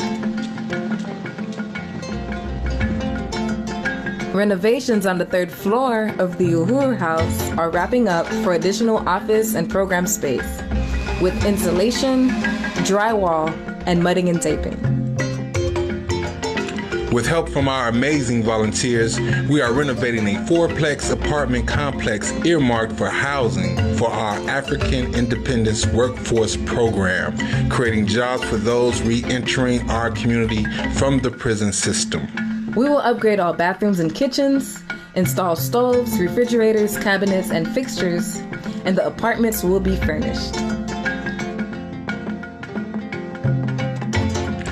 One of our biggest focuses now is raising resources for a community basketball court on the corner of West Florissant and College Avenue, where we've just demolished condemned buildings. This project is in response to the demands of our community for recreational facilities of our own.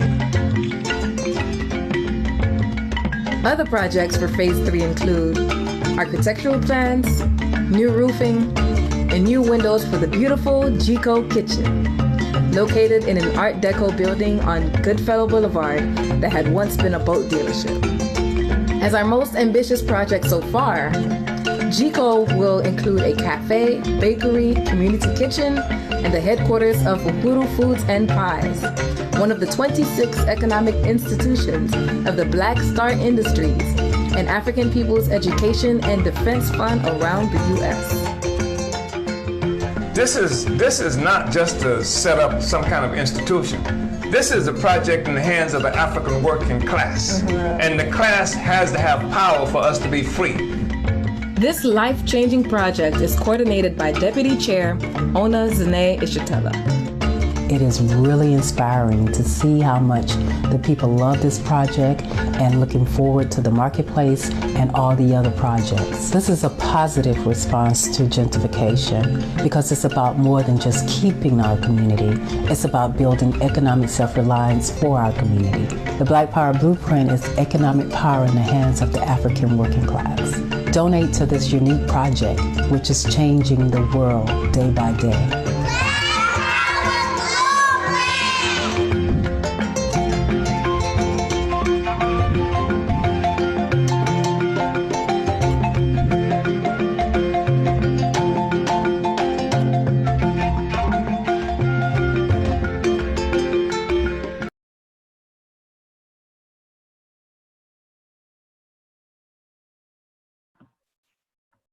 Uhuru, I want to appreciate that video.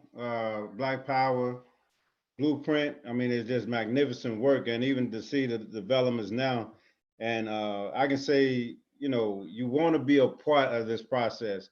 And even we organized from the Southern region to go to the Midwest when the renovation was happening for the Black Power blueprint and the Uhuru House, and it just felt, you know, so powerful to participate, even as small as we did. I just really appreciated Uhuru. I just really appreciated, you know, being able to participate in that process, and you will too, you know, to feel fulfilled by participating in the work that the Uhuru movement is doing, that the Black Power Blueprint is doing. You're hearing about all these different avenues and work that you can participate in on any level, no matter what your skill set is. We have work for you to do, and is moving towards the liberation of African people. And that's the beauty of the Uhuru movement, is that, you know, it's not just economic institution, but it's building dual and contending power. It's not just you know, having community gardens, but it's building, you know, committees and organization that will be able to provide, you know, self-determination and ability for us to feed ourselves, to be self-sufficient. So, you know, join the Uhuru movement and really, you know, again, participate in the process of building our own future. And we want to remind you again that building the African revolution, and really calling on you to join. And you can join, you can go to the APSP uhuru.org and join to complete our online application. If you haven't done it already, if you're not a member, you know, become a member and be a part of this dynamic work that is making history, that's history in the making. And so we have, again, a lot of work to do, and we want you to be a part of this process. And we also are calling on people to really show your material support. It's a lot of momentum every time Yesterday come back on. Uhuru, comrade, can I interrupt you for just a second? Yes. So we're going to give 5 minutes to Chimaranga to make that membership call again, and then 5 minutes for me to do that fundraising call again. And then we're going to, so I like what you're doing, but we want to give it a little bit more oomph too. We want to come back in and make that final push. Yeah, okay, that's what's up. So we want to call Comrade Chimaranga Selembaya back in, and really continue with the momentum that we've been seeing up to this point, and want you to, you know, join and be a part of this process. Uhuru Chim. Uhuru, comrades, there's 2 more videos. Okay. Okay. Oh, sorry. Okay, we're messing up the program. Please go ahead, comrade. Sorry. Okay, I'll just back up there.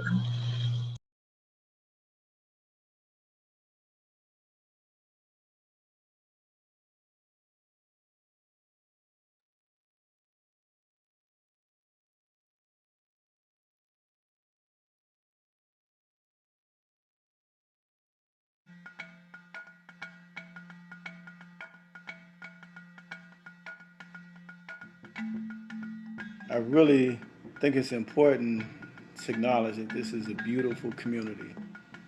It is a community rich in history of resistance, where the people speak to each other, they greet you as if they know you, and it is a community filled with really hard working class African men and women and families, but it is a community that has been plagued with all sorts of contradictions, and contradictions stemming from a whole social system that bleeds the community and starves it economically and dominates it politically.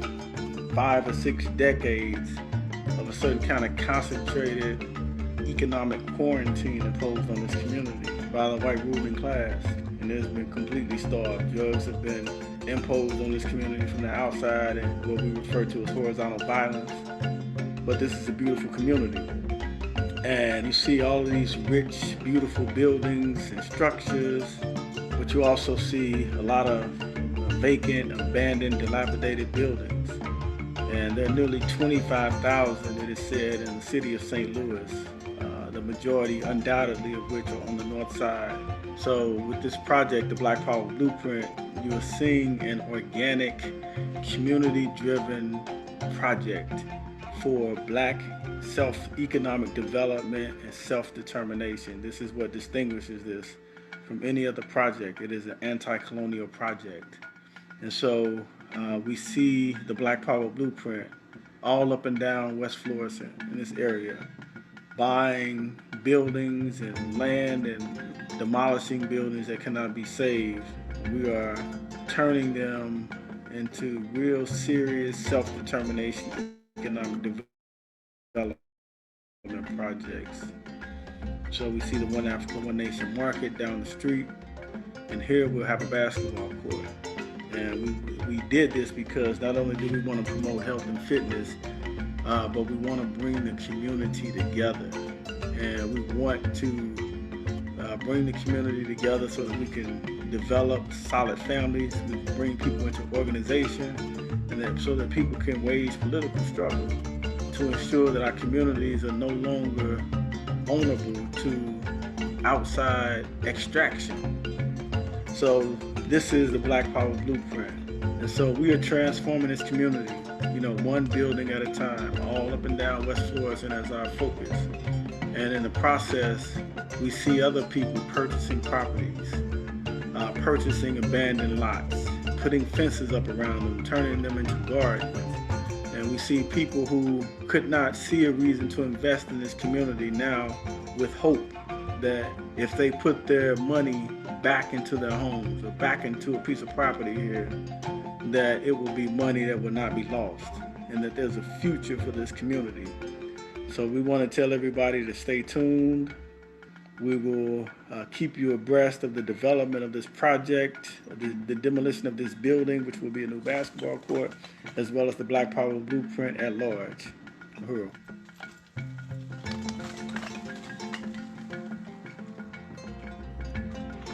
We had barbershops, churches, all of that. This used to be a wonderful neighborhood. This used to be a great big apartment building. Down there we used to have Wilbur's Pizza, inflation fighting. $3, $4, $4 pizza and all of that. It's a wonderful neighborhood. It's coming back. We'll be all right.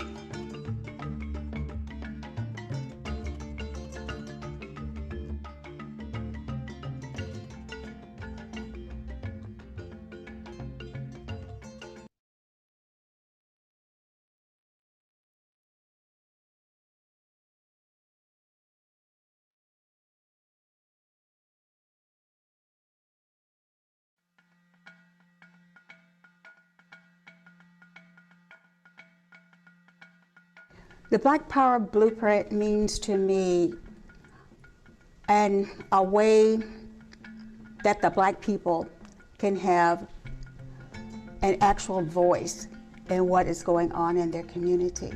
It's the way that we can come together and feel proud about what is happening in our community. The Black Power Blueprint is the way that I believe is going to unite the community as a community that works together for one cause. The Black people, the Black population coming in power with one voice, being able to take back those things and to add on to our lives a better life and a better way.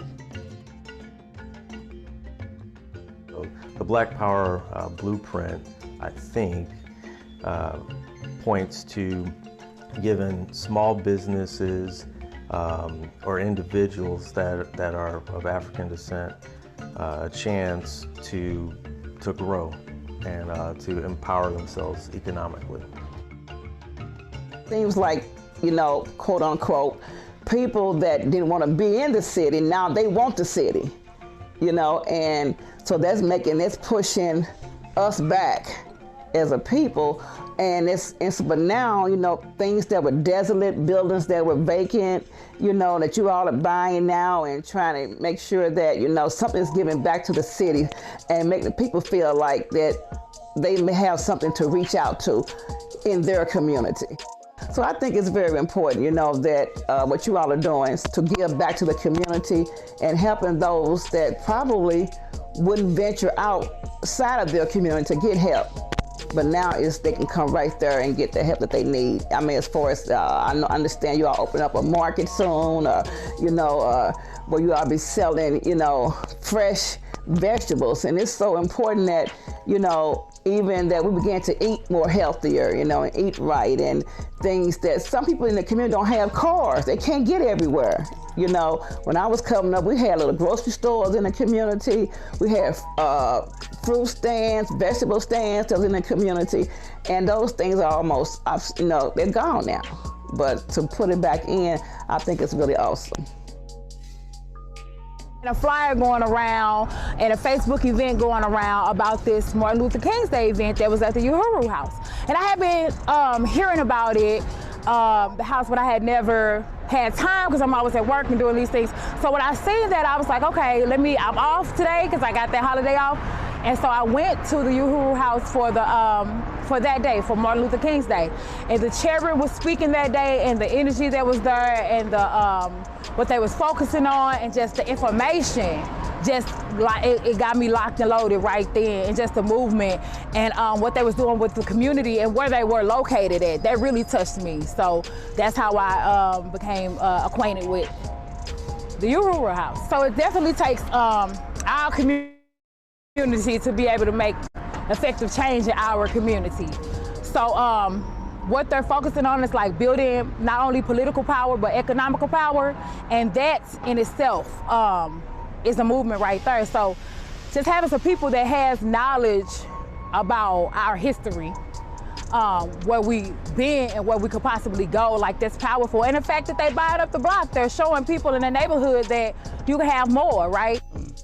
The Black Power Blueprint to me is very vital. It's very important, mostly because I'm aware of it. And I'm awake to the principles that the Black Power Blueprint stand for. To me, it stands for the economic development and empowerment of Black people and giving us our independence and freedom through those economics and resources that have been starved of our communities for centuries.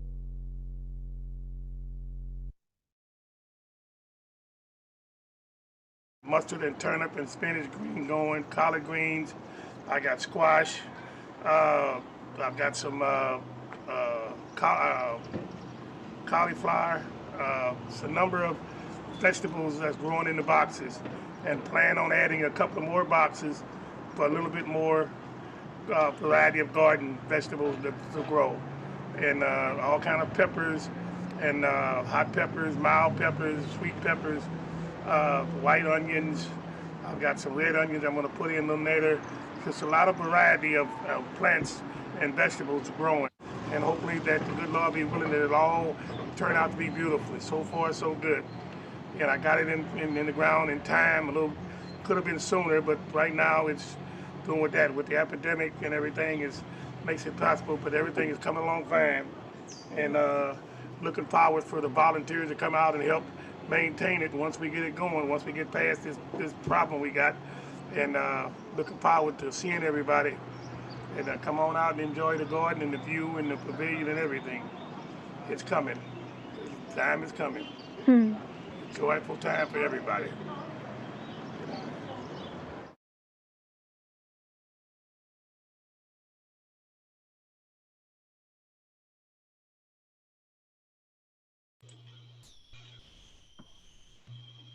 Uhuru, what a magnificent video and display of the work with the Black Power Blueprint from the Office of Deputy Chair, Owner Zanaya Satella.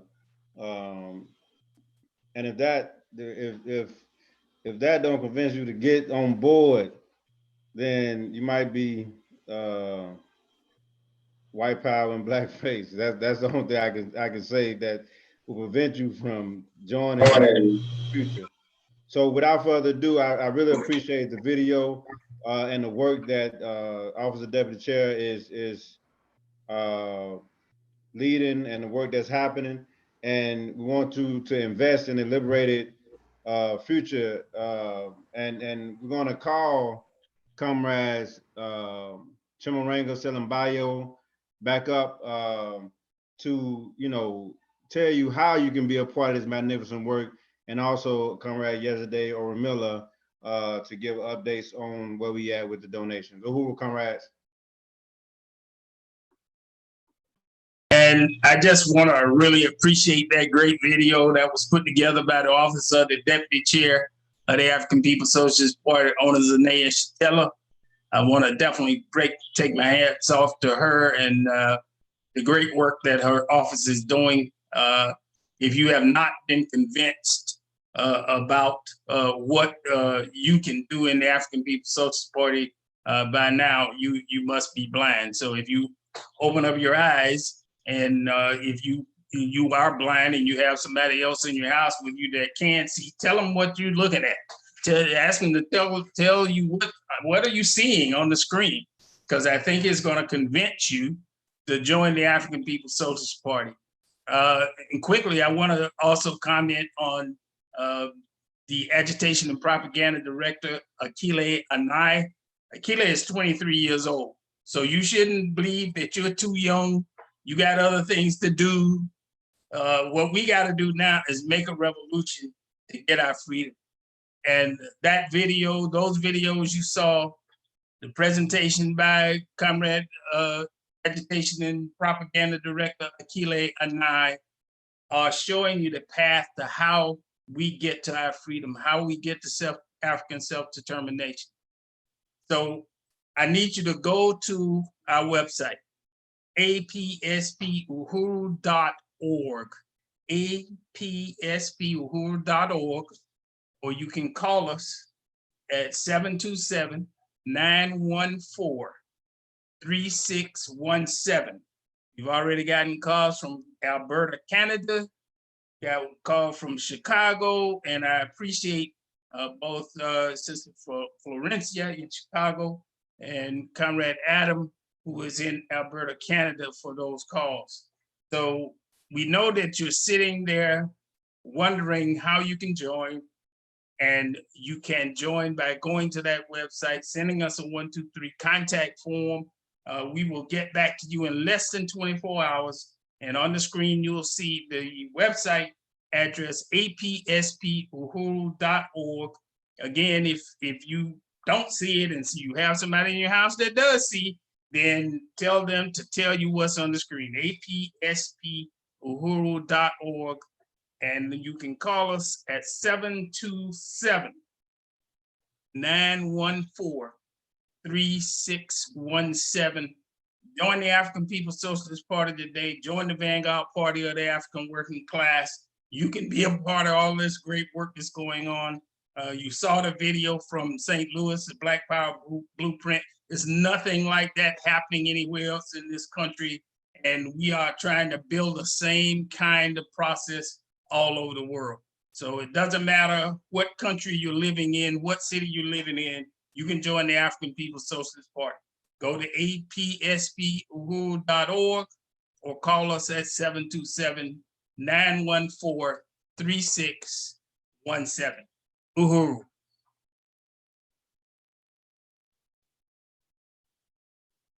Uhuru. I guess I'm up. All right, so here we go. Back at it again. And I just really want to appreciate everyone who has already donated toward our $8,000 goal. We are really showing that we can make this amount. By tomorrow, we're gonna surpass $8,000. And so far, we have raised $2,370 in total. And we are still looking for more donations. And I just want to say that when Marcus Garvey set up the UNIA and said he wants to create a Black Star line, shipping line, where we are importing our own goods from Africa and vice versa, bringing our own goods from the US to Africa. Really, creating that united African commerce.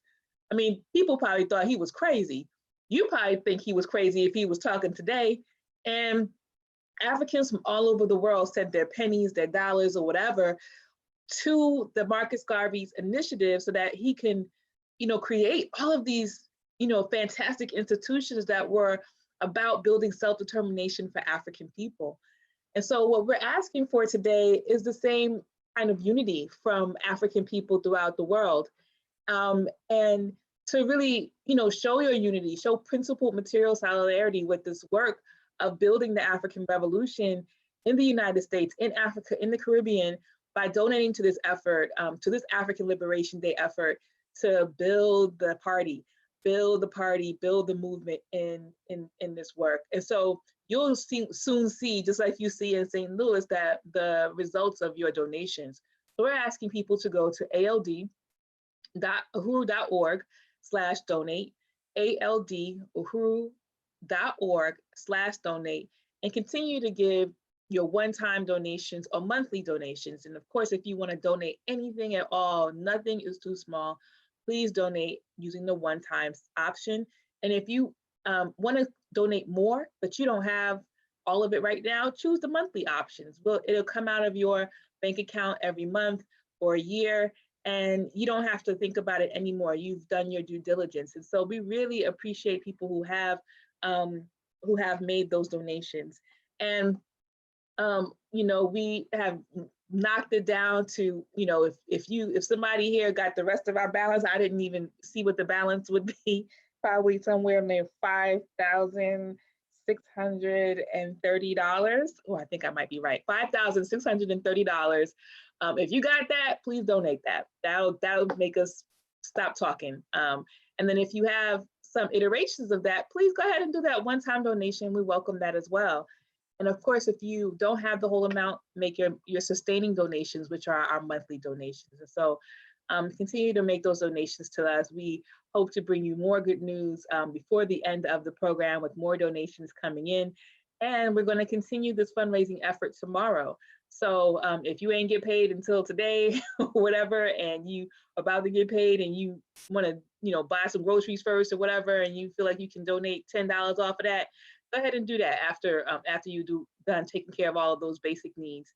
And really just continue to support this effort. We are building the African Liberation Movement. We are building the US version of the US portion of the African Liberation Front, because like the chairman said, it's not going to be an African liberation revolution here in the United States. It's going to be something that we are united across the entire world to make happen, because we have to defend our Africa. We have an African plan. So again, please continue to make your donations, and I just want to encourage everybody to do that. And again, if we get more donations, then I'll make that announcement before the end of the program. So thank you, Uhuru.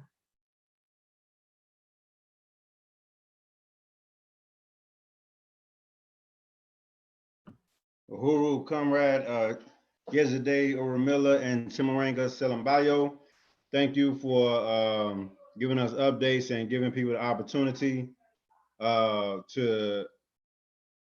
donate and join again. And definitely you want to be a part of this history. So go ahead and join and make those donations. And we are coming to the end of the first day. And I'm sorry, Comrade, I don't know if we want to, I'm sorry to interrupt, but and maybe because DC is not on, but I did want to have a chance to read the question out loud, and then maybe we can get an answer for this person offline. But it says, I have a business in NYC and want to know how we can be of service to create a similar community here. We're in Bed-Stuy, which used to be predominantly Black. I would say go to the Black Power Blueprint, right? And use the contact information on that website, and ask your questions directly to the office that is really building this piece, and there may be a way for us to work together, or to give, I don't know, but we can address that directly. And do we have their contact information so we can follow up with them? I don't know if, no, I don't have, this is an anonymous attendee, so I don't have any information on this person. Yeah, if your question, I would suggest that also, send your information so that that we can have someone follow up with you and have a deeper discussion about how you can participate in the Black Power Blueprint. So, or the Blueprint for Black Power. Was there any other questions before we move?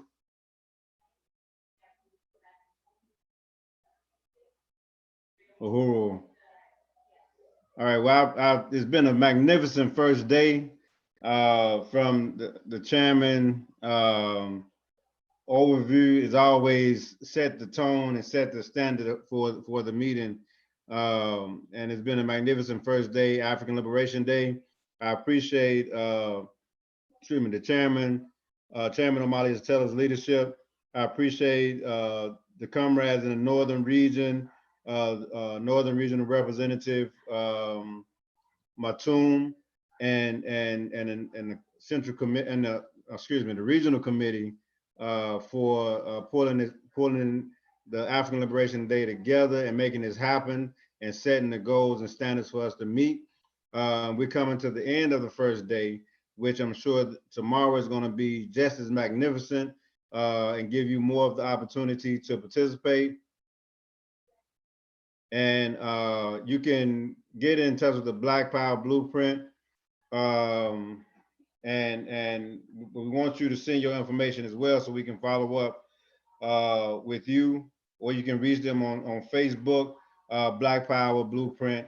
So we want to make sure that you have access to that, but we also want to be able to get in touch with you. So send your information as well so we can follow up with you. But we want to bring on the chairman, Omali Ysaitella, Chairman Omali Ysaitella of the African People's Socialist Party, back on to provide a summation of the first day, to be able to give us, the summation for the first day and how we moving forward. So, again, I think it was a magnificent first day, and looking forward to tomorrow and to all the comrades that continue making your donation and joining. And yeah, we want to bring Chairman Omali Ysaitella back up. Uhuru.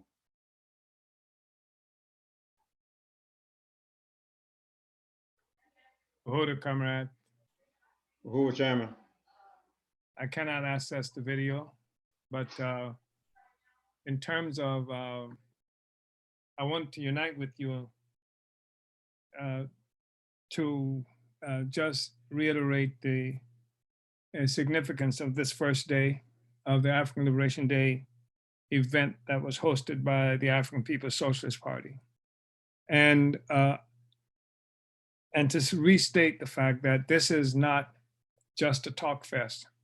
I think that in summing up what occurred on today already, we allowed people to see that we are not just an organization of words, that there are actual programs that do exist that are being carried out. We're not here simply asking people to send your hard-earned money that might go to the advantage of any individual or even group of individuals, but we're talking about retaking our freedom and creating a capacity by African people ourselves to live. And so we're creating institutions. There are more than 50 such economic development institutions that we have created by the African People's Socialist Party just within the United States alone. We approach every question from an African internationalist perspective, which means, among other things, we are historical materialists. We recognize that the primary motive force in all human society is not religion, not some form of superstition, but it is this need by human beings, human society, to create and recreate life. What that means is that we have to have a capacity to feed, clothe, and develop ourselves. And as society itself develops, we enhance our ability to do that. The genius of the people in this process is what leads to growing productivity, which leads to the development of the instruments of labor, the emergence of things like computers and machinery, et cetera. All of that comes as a consequence of this ongoing process by human beings to produce life. But of course, what has happened to Africa, and that began more than 600 years ago, especially when Europe attacked Africa and then pushed us out of a capacity to produce life for ourselves. And everything that we've done subsequent to then has been to produce life for white people, for Europe. And someone raised the issue earlier during this ALD event that we're having of whether or not China is putting itself in a position where we'll be producing life for China as opposed to Africa and African people. Of course, it wasn't stated that way, but objectively, that's what it means. We rely on the African working class as the social force that has to lead this revolution. We are an organization of the African working class, the advanced detachment of the African working class, the general staff of the African working class. We place so much emphasis on this, not because we want to romanticize African working class. The African working class, as long as our brains, the brains of the class is in possession of the African petty bourgeoisie and other colonial forces, itself has a capacity to do horrible things. And we know that the African working class is involved in horrible things, the horizontal violence that we see inflicted by us against us on a regular basis. But the difference is the African working class does not have a material interest in doing that. There has no material interest in doing that. The interest of the African working class is for freedom and liberation, whereas the African petty bourgeoisie and other social forces, they do not have the same interests. Our people around the world, across the globe, are engaged in a struggle with two critical aspects. One, we are oppressed as a whole people. That's what colonialism is. Colonialism just doesn't oppress the Uncle Toms or the non-Uncle Toms. It oppresses the whole African working class. So therefore, what you can see is a form of resistance that's possible from throughout the African working class against colonialism. Colonialism is ruled by foreign and alien and hostile forces that control every aspect of our lives, our land, our labor, our production, what it is that we produce. And so even the African petty bourgeoisie, even the African middle class, except the most extreme trader sector of that middle class, is oppressed by colonialism. And but liberation for the middle class means something different than what it does for the working class. Liberation for the middle class can be just the ability to be equal to the boss, just the ability to be boss itself over the social system. The African working class cannot find its liberation through what will liberate the African petty bourgeoisie. The African petty bourgeoisie is a part of the struggle for national liberation, but for it, national liberation means something different than it does for the African working class, especially if that African working class has the advantage of its own revolutionary political party. We have seen the consequence of freedom and liberation for the African petty bourgeoisie, the African middle class. When you look all over Africa, you see these independent states, these independent countries where African masses catch more hell today, even than in many instances they did under direct colonial power. That is the liberation for the African middle class. But in the struggle for national liberation, there is raging also a class struggle, even if it is unrecognized by the people who engage in that struggle.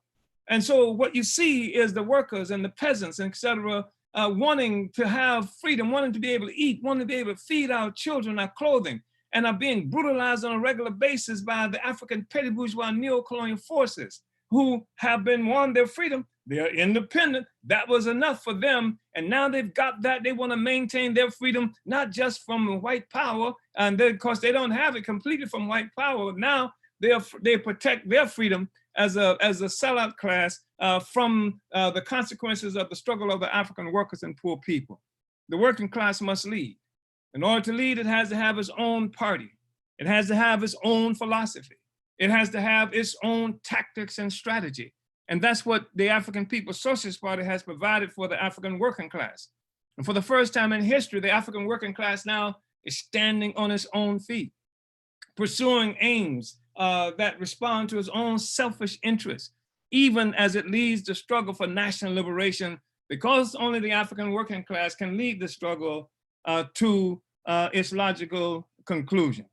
So the working class is critical to the existence of the social system. We don't romanticize the working class. The fact is that all human beings are engaged in this whole process, as I mentioned earlier, of creating social production of real life. And that means, what is production? Production is human beings laying our hands to nature and changing nature to serve our interests. That's what production is. And who does that? It's the workers. It's the workers who create all the value, not the professors, not the bankers, not the stockbrokers, but ordinary working people do that. Uhuru, well, you have 2 minutes, Chairman. Thank you, Comrade Uhuru.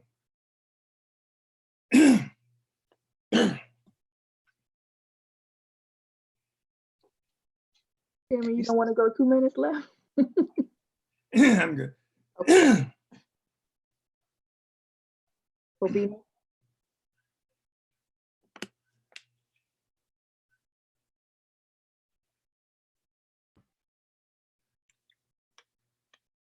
Uhuru. I appreciate that summation, Chairman. I thought you was gonna go a little bit more. I appreciate that the summation, very powerful summation, and I really, enjoyed the first day, and I'm looking forward to tomorrow. Comrades, it was a magnificent day. We raised some resources. We got some more to go. We also, want you to invite your friends, your family to day 2 on tomorrow, to make sure that that we're gonna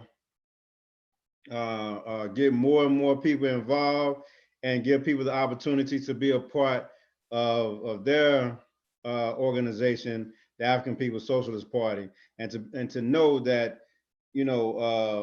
that the party, the Vanguard Party, is going to be fighting and working for African people tirelessly to make sure that we are free and that we come into power and govern. So, be a part of this process, whether it's be a member or be a sustaining donor, join the African People's Socialist Party. And we look forward to seeing you on tomorrow. Uhuru.